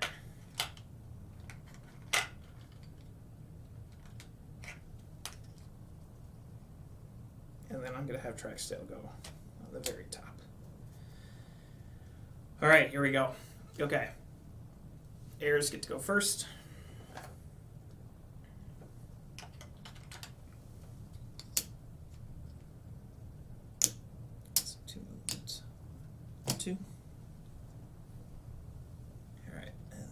Joust is going to go 1, 2, 3. And the Royal Talon, let's see, here's the choke point, 1, 2, 1, 2. So really either of those works. Okay, I am going to use my cannonball, fire a cannonball at Keem. 1. Alright, here we go. Miss Spain, you're going to slowly make your way back. Ooh, I'm going to go ahead and reveal that then. Because those...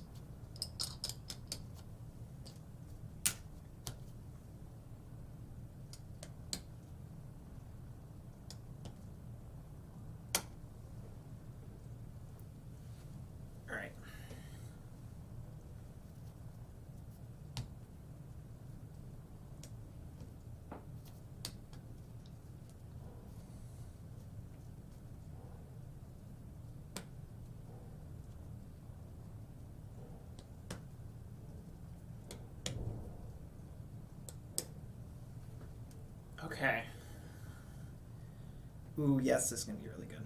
All right. So still nothing happening as far as attacks go yet. It's 2 roosts, so.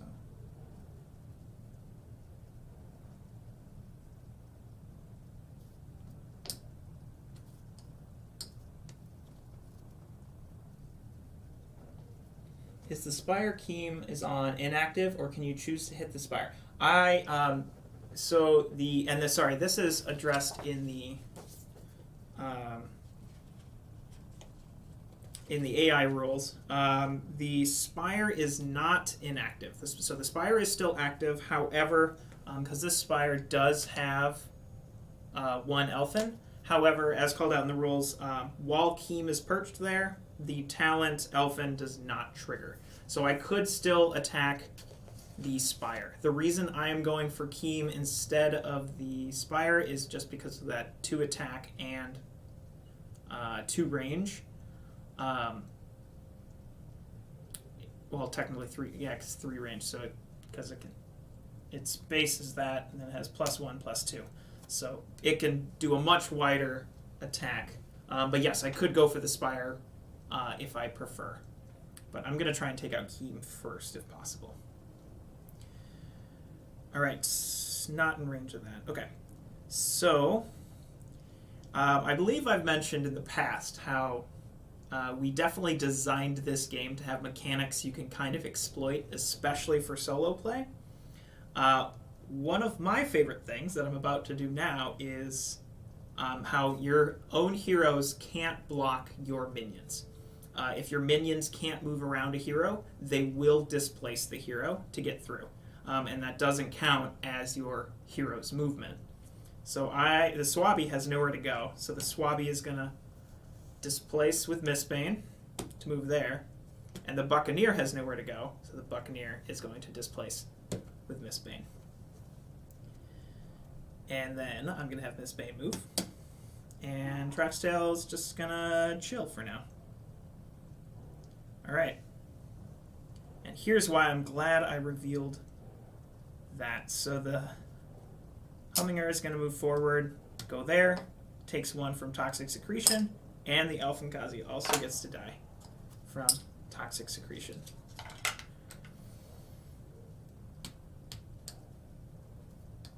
Okay, Quick Strike. Alright, with the Air Clipper, I am going to attack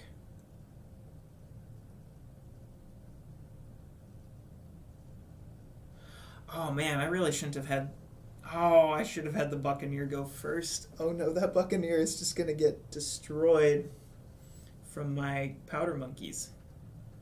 Alright, well, sorry Buccaneer. Okay. Air Clipper, I'm gonna have the Air Clipper go for the Joust. Okay, Humminger. So that means if you kill the Spire and then displace Keem with one of your units, you could find a way to have Keem displaced back into the Air Fortress.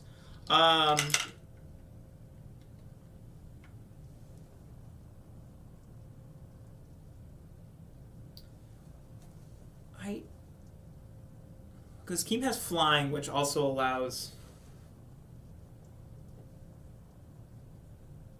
units with flying you're able to displace if you have to move through them.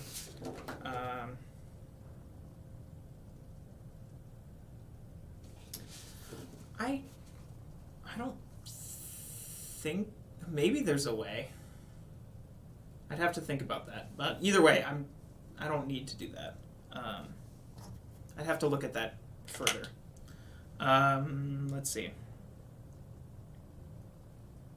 Alright, so attacked the Thorax. Royal Talon's not going to do anything. This one already got its attack. Okay, so Swabby moves there, takes 1 from Toxic Secretion. Mistbane is going to move back in here. Let's drop that off. Buccaneer. Move Traxtail up slowly. Hopefully I can get through this at some point. Alright, Swabby is going to slap the Humminger for 0 damage. get attacked back. Spend the 1 source. Okay, this one promotes and then immediately gets to take its turn.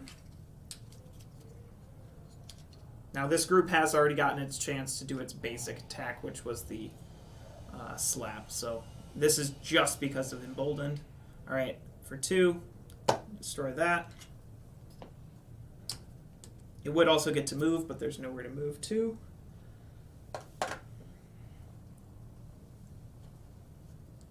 All right. That is my turn. So then back to the heirs. Heirs can't really move anywhere. Have him move there to take that toxic secretion. Well, no, because that's not actually closer because he's got flying, so he's going to stay there, I think. So he's got flying, so here's the choke point for him. He's there. 1, 2, 3. 1, 2, 3. Oh, yeah, I could do that. I'm going to do that. All right. Quick strike. I get to roll to attack. I'm going to go for the joust again. No, I'm going... Yeah, I'm going to go for the joust. Nothing, okay. All right. Coming here is going to attack this. 2, 2.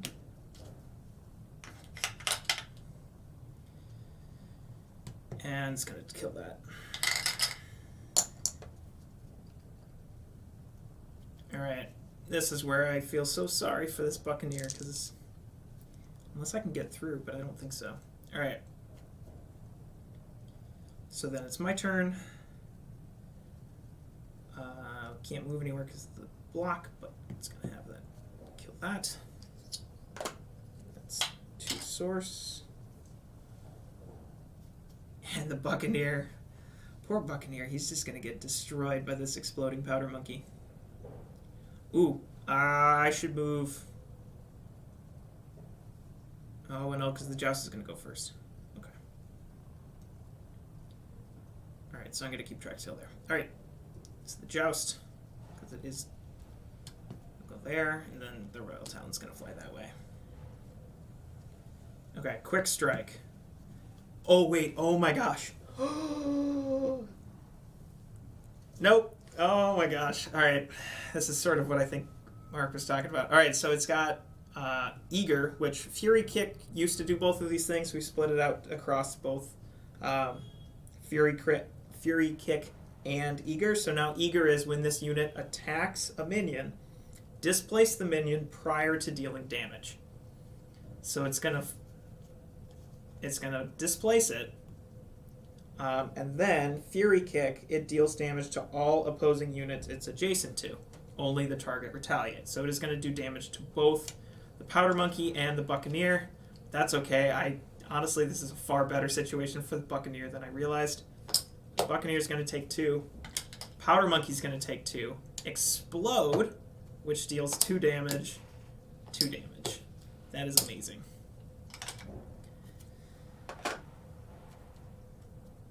Alright, and now before the Royal Talon gets to go, I get to roll my Spire.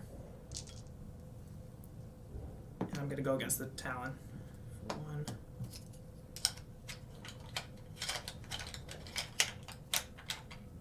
Okay, now the Talon can kill the Swabby, so it's going to go for the Swabby because of the target priority, which is great. Spend 1 more source to get that Swabby back. Promote the Powder Monkey. And now I get to immediately take a turn, I'll move and attack. So 1, 2, 3. I don't get to explore though, it's just move and attack. And because it's not my turn, so enemy spires fire on your turn after movement, so those spires don't get to fire. And so I will, well, I have to hit this because that's the only thing there, but that's okay. All right. Now, this does put me in a tricky situation, though, because I have moved into Keem's attack. So Keem can actually then attack, because now I'm in range. All right. but that still went way better than I thought it was going to go. Okay, so now it's back to me. Powder Monkey's going to go first. Where's the best place to be to deal maximum damage? It's there. 2, 3.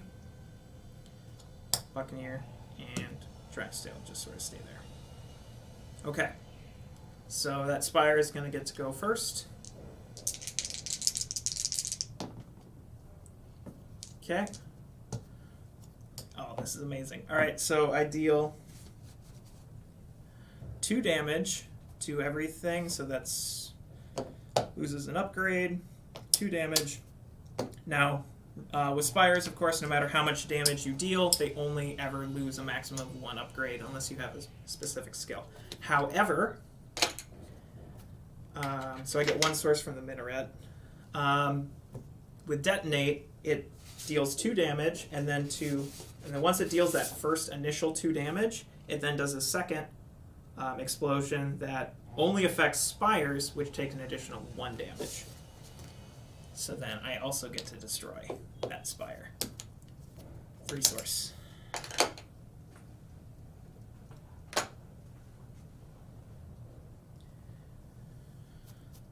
Not looking so good for Keem.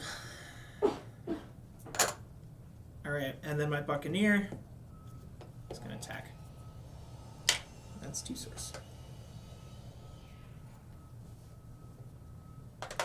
Capturing this Joust at the start was huge. I can only imagine how different this would be if they had a second Joust in here. Alright. And Traxdale can't do anything because he's stuck. Alright, so the Royal Talon is going to fly there. I get to attack with a Spire first. Nothing. Ooh. Alright, well, goodbye, Buccaneer. This can kill the Buccaneer, can't kill Traxdale. Darn, that's a real bummer. Okay. Alright, and Keem can't attack anything, so. Alright, Traxdale, you're up. 3. Okay, and then it goes to the Royal Talon. Hopefully I can take it out now. Yep, there we go. It's 4 source. Alright, so things are looking pretty good. I do only have 1... Ooh, okay, I say that too soon. Things are looking pretty good. Maybe. I have a lot... Because that was the end of Wave 3, so... things were looking deceptively pretty good. Alright, well, let's roll the last event die. 3.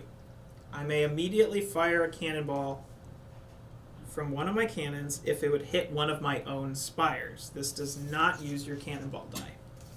So I will fire the free cannonball from... So I can't use it from 1 because it has to hit one of my own Spires. So I could either hit this one or this one.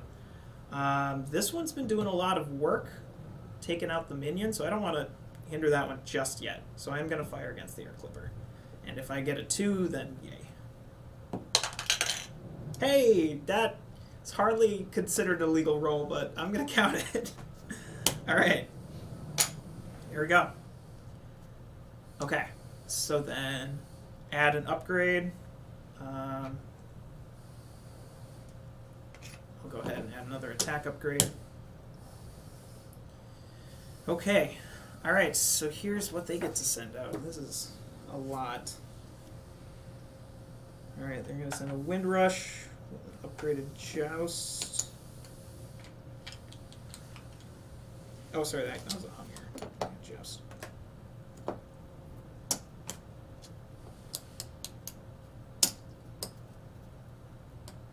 And then 2 Hummingers. These are unupgraded.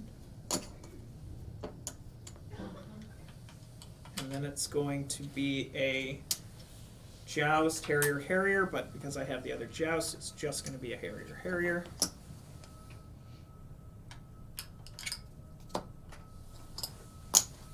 And then an upgraded Royal Talon.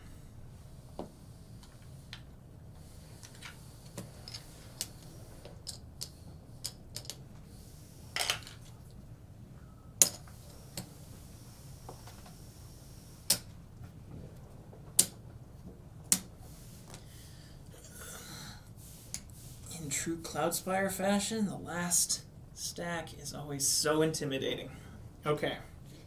Alright, let's see what I need to build. So I think now I can spend 2 source to purchase a cannonball die, which I definitely want to do at least a few. And if I want to try and get that last hit with the cannonball, though I'm not so sure how I could. Oh, that's going to be tough. I probably should have been more aggressive with cannonballs in the start. Alright, so I'm going to buy at least 2. I might end up buying more.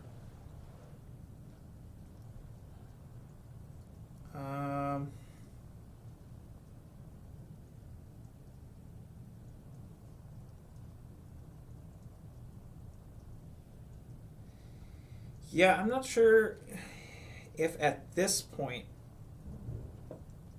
because there are some other good upgrades, but at this point in the match, I don't think I need them. So I'm going to just spend this all on cannonballs to get 4. Alright. Okay, 11 CP. Here we go. Well, that powder monkey thing worked really, really well, so I'm going to do that again.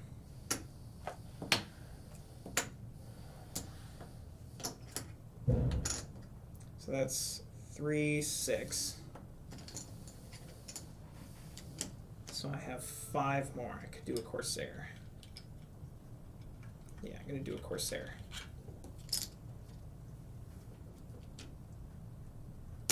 Oh, actually... Well, I'm actually going to do an upgraded glider. Would be good to get the damage you need to your fortress. Yeah. That's a good point, but I also then have to spend... If I bought Hangar Bay maybe a bit earlier, but then I have to spend 6 source to get that, which would be really good to get that, to maybe get like a powder monkey there, but I think I'm going to stick with what I have, but that's probably not a bad idea to try and build around for like a future attempt. But instead of a powder monkey, I'm going to do powder monkey gunner, which is 7, and then another gunner. Oh no, but I'm being indecisive. All right, I'm going with my gut. Powder monkeys again, and a Corsair.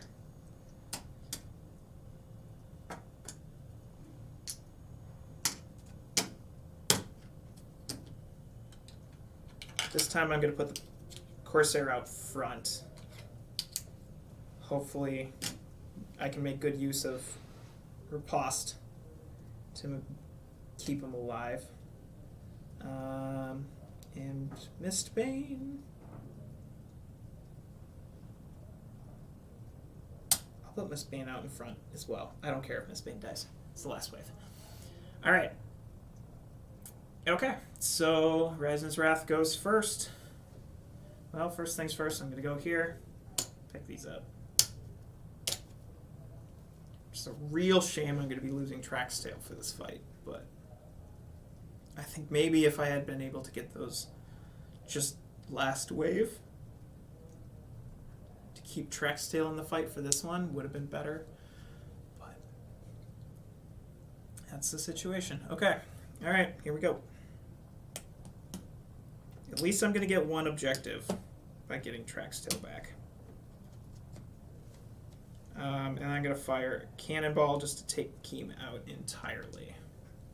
Unless I miss. 1. Okay, there we go.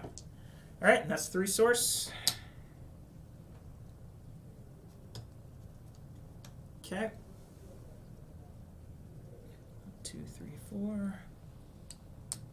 1, 2. Get the Elfinkazi.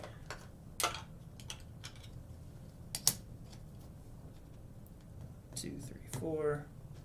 1, 2, 3. Oh man, that really throws things off. Believe it's pronounced riposte. Yeah, you're probably right. I don't know how to pronounce things. All right.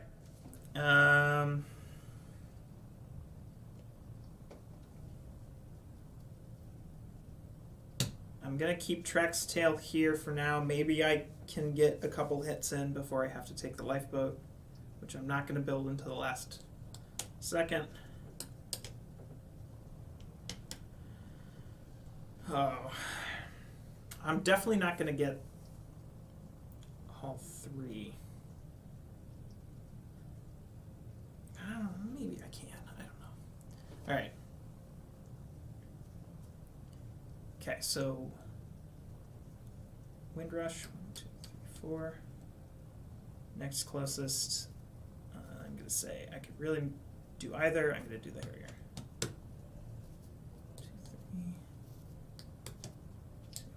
3. Okay. All right, nothing's in range of anything. Okay.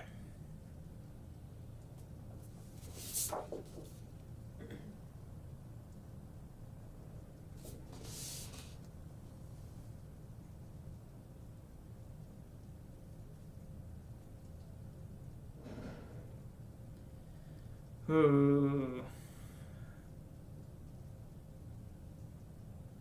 Alright, I think I can get a few hits in with Track's Tail.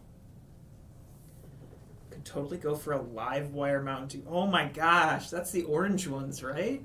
Do they even still make those? No, I didn't think so. Wow, that's a flashback. It's like when they brought back Surge. Also, I tried the new Mountain Dew. There's like a melon one, a watermelon one. Oh, it's so good. This is not sponsored by Mountain Dew, I swear. But it's so good. All right. Okay, so finish up my movement. Go there. Go there. I don't want Miss Bane to get displaced. All right. I'm going to have Track's Tail get 3 hits in on this one.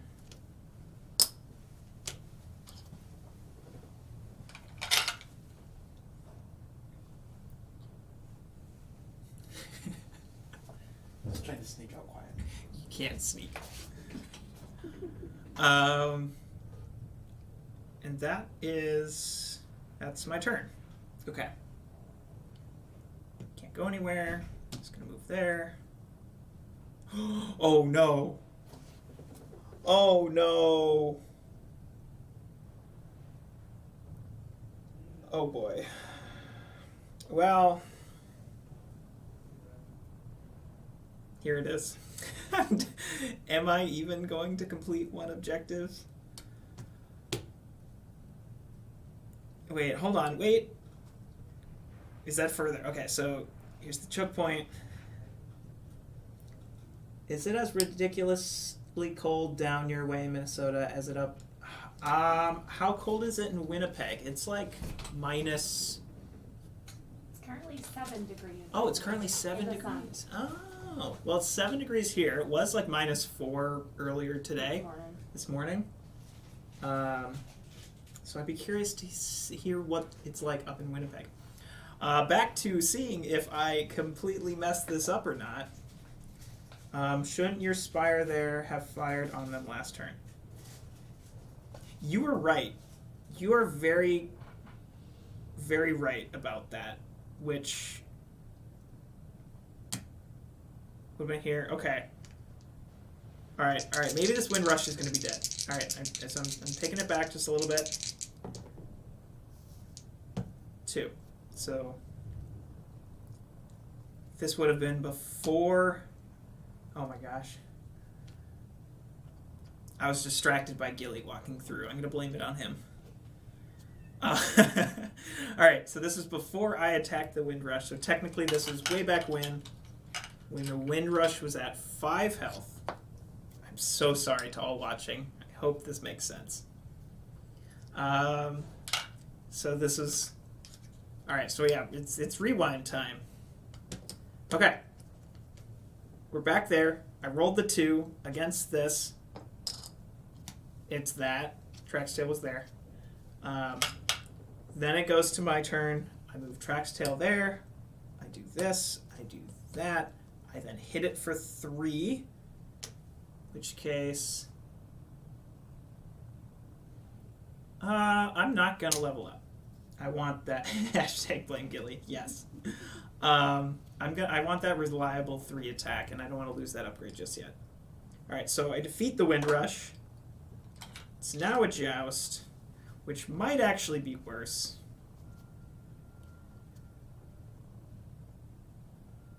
Oh no, this might actually be worse. We're gonna play it out, you know?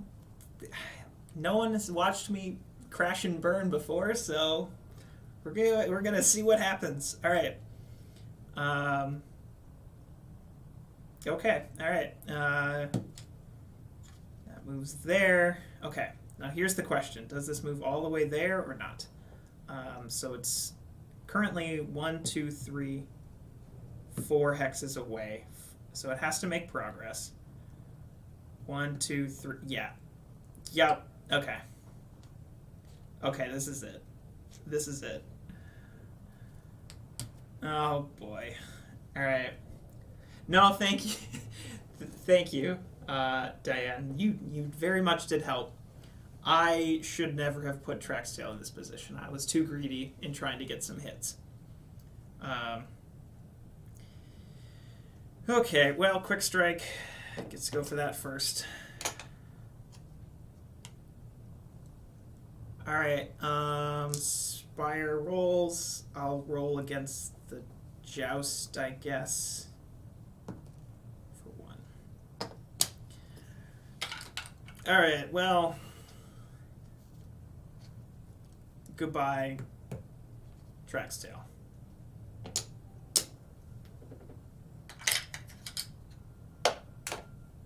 Now, here's an interesting question.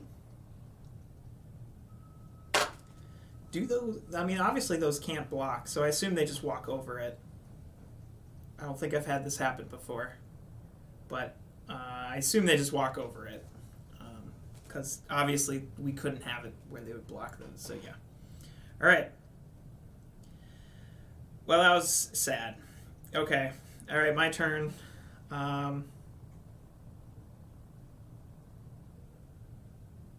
Oh man, is Miss Bane just gonna... Okay. Oh, okay, here we go. Okay. I can maybe still salvage this. Alright, so I'm gonna have Miss Bane go first. He's not gonna move. He's gonna pick these up instead of attacking. Or wait, no, it's not instead of attacking. It's just I have to then forego my movement. That's important because that's gonna let me do this. Then I'm gonna have Corsair displace. And then Swabby displace. Okay. Okay, there we go. Alright. I might still be able to get 1 objective. At the very least, I can maybe try and just hit their Fortress Gate for a lot. I'm going to try it. Obviously, I'm not going to be able to... I have to get units down there, but I might as well start rolling for 1. Okay. And thing about hitting enemy fortresses with cannonballs is that it doesn't retaliate. So in the rules, it says that fortress gates always retaliate against when attacked. So that includes like a siege tower. That includes from any range a unit attacking. However, in the description for the cannonballs, it does say that this is not considered an attack. And that's important clarification. So any skills that specifically relate to being attacked, and I believe that would include things like armored. I'd have to recheck and see how that's worded, but I believe that it says when attacked, reduce the damage by 1. So that would not impact this. So it is not attack, so it doesn't trigger the same responses as a normal attack would. All right. Okay, so now I get to attack. As that, which kind of hoping to keep my Corsair alive a bit longer so he could actually use riposte. Yeah, however it's pronounced. I can scroll back up in the comments. I can't find it. Oh well. Riposte? Okay. Swabby can't attack. All right. Okay. Let's see how this goes. Okay. So now they go. None of them can move. Well, this guy move? Yeah, that's closer.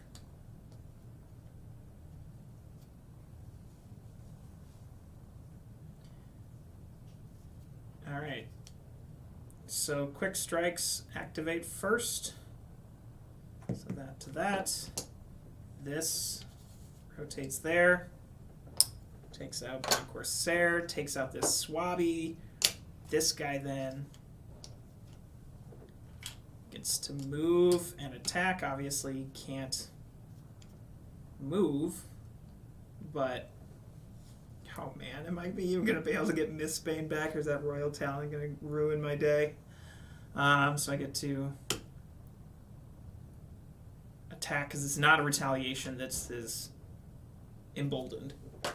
So take that out. 2 source.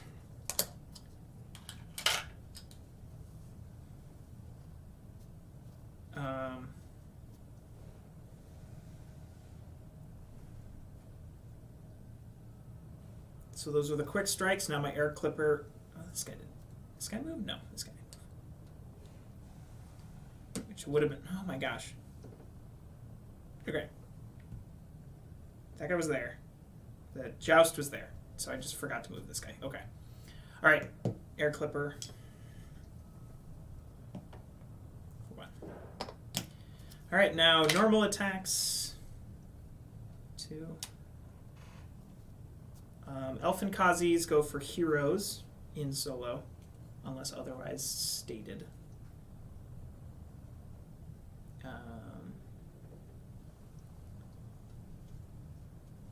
Plus, yeah, it would have been before that. Okay. It's going to attack that. Detonates, dealing 2 damage.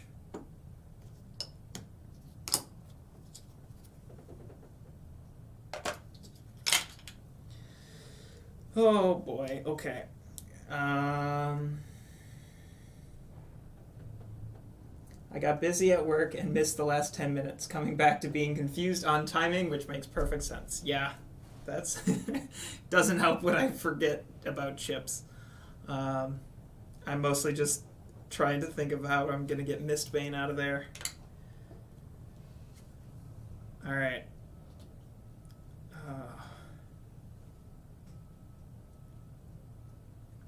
Okay, movement. Look at 1 movement. Yeah, he's gonna die. Oh boy. Okay. All right, Swabby. Maybe I should just build a spire there to try and. I mean, it's not gonna kill the Royal Talon. Like, it's just not gonna happen. I should have gone with gunners.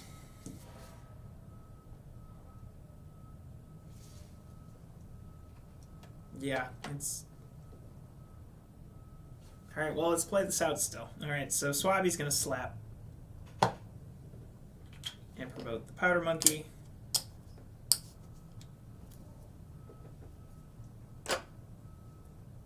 And...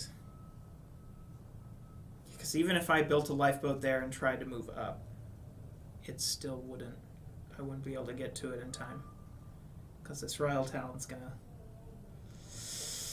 take me out right here. Ah, okay.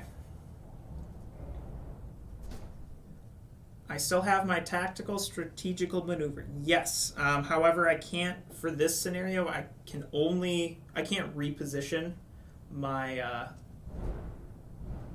my ship.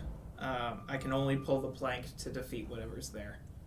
As far as firing a cannonball, yeah, to pull the plank will not. Yeah. To fire a cannonball, I could fire a cannonball. However, I can only fire it from these 4, which I either hit my own thing or hit my own guy or hit the fortress gate. I can only do it on my turn. so I couldn't like have the Royal Talon come here and I shoot before he gets a chance to fire it or kill Mistbane. So like I might still like I don't think my Fortress Gate is gonna get destroyed. It might actually, but I'm not gonna complete any objectives. All right. Yeah, because then now they get to go. And so this guy's going to go there. Quick strike to destroy that.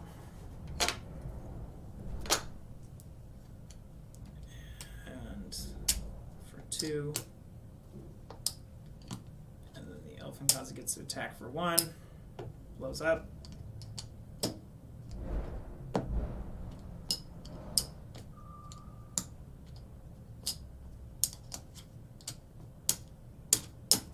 Sort that all out. It's all over here. 4. Yeah. No, you know what? I think I am also gonna die. Well, hey, we all get to watch me crash and burn.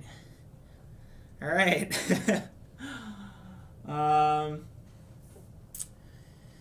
Well, yeah. That's, yeah, because even if let's say I could for 1, but yeah, I'm not going to be able to destroy that. So that, I think I can safely call it. That is a bit quicker than originally expecting, but alas. That is, I feel strange now saying that. It's like, oh yeah, this is the first scenario, and then I just got destroyed. But I think I can clearly sort of try and think about where I went wrong. I do think that, as Mark suggested in the comments, a captain always goes down with his ship. Yeah.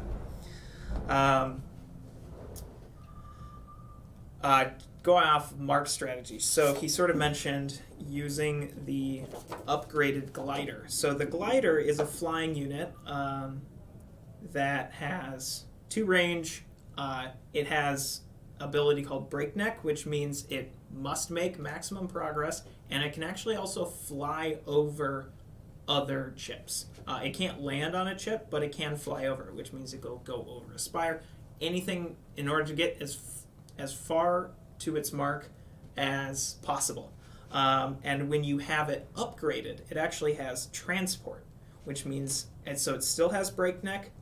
It's got transport, which means if you can put a powder monkey under it or something, or a corsair, and fly it over, you can get and then especially if you can time it with like a swabby back here. Because the thing about swabbies, when they die, they can promote any of your minions on the board. Like, it's not just like one they're grouped on top of, it's not one they're adjacent to, it is any. So if you have a swabby here, and you can strategically get it, and because they only have 1 health on their basic side, it can be pretty easy to get them to time it right. So if you just fly the glider there, glider dies. You have a powder monkey or something, then you get a swabby to die, promote the powder monkey down there, can do a lot of damage. So I think that would be an interesting way to retry this, to sort of go with that approach, go for the glider. I will admit, and I think this is probably one of the reasons why Horizon's Wrath is among my more weaker ones, is I always feel nervous using the glider, because it can sort of end up being a bit of a minimal damage output on its own, but if you invest in it in other ways, you can really use it quite well. And I think, honestly, losing that swabby in Wave 1 was a bigger deal than I realized. Because then in these later waves, I was able to put out 3 units, and I could only upgrade 2 of them. So, a lot to think about. And obviously, also, I could have easily completed that objective, no question, if I just didn't get greedy with Track's Tail and try and get extra damage out. Like if I had just built a lifeboat like I had planned, sent her back to the ship, one objective completed right then. But yeah, so hopefully that was a engaging launch. Obviously not my proudest game, but I had fun, and I hope you had fun watching it. And hopefully this gave, I know it can be very helpful to watch. Like I know usually when I play through scenarios, it's all about showing you how to like crack that nut, as it were, like figure out the puzzle. But I do think there's a lot to learn in watching failures as well. So hopefully you found some stuff to sort of keep in mind, and when your copy arrives, hopefully got some ideas or strategies planned on how to tackle these scenarios. But I think that's it. We're gonna wrap up. So thanks for tuning in.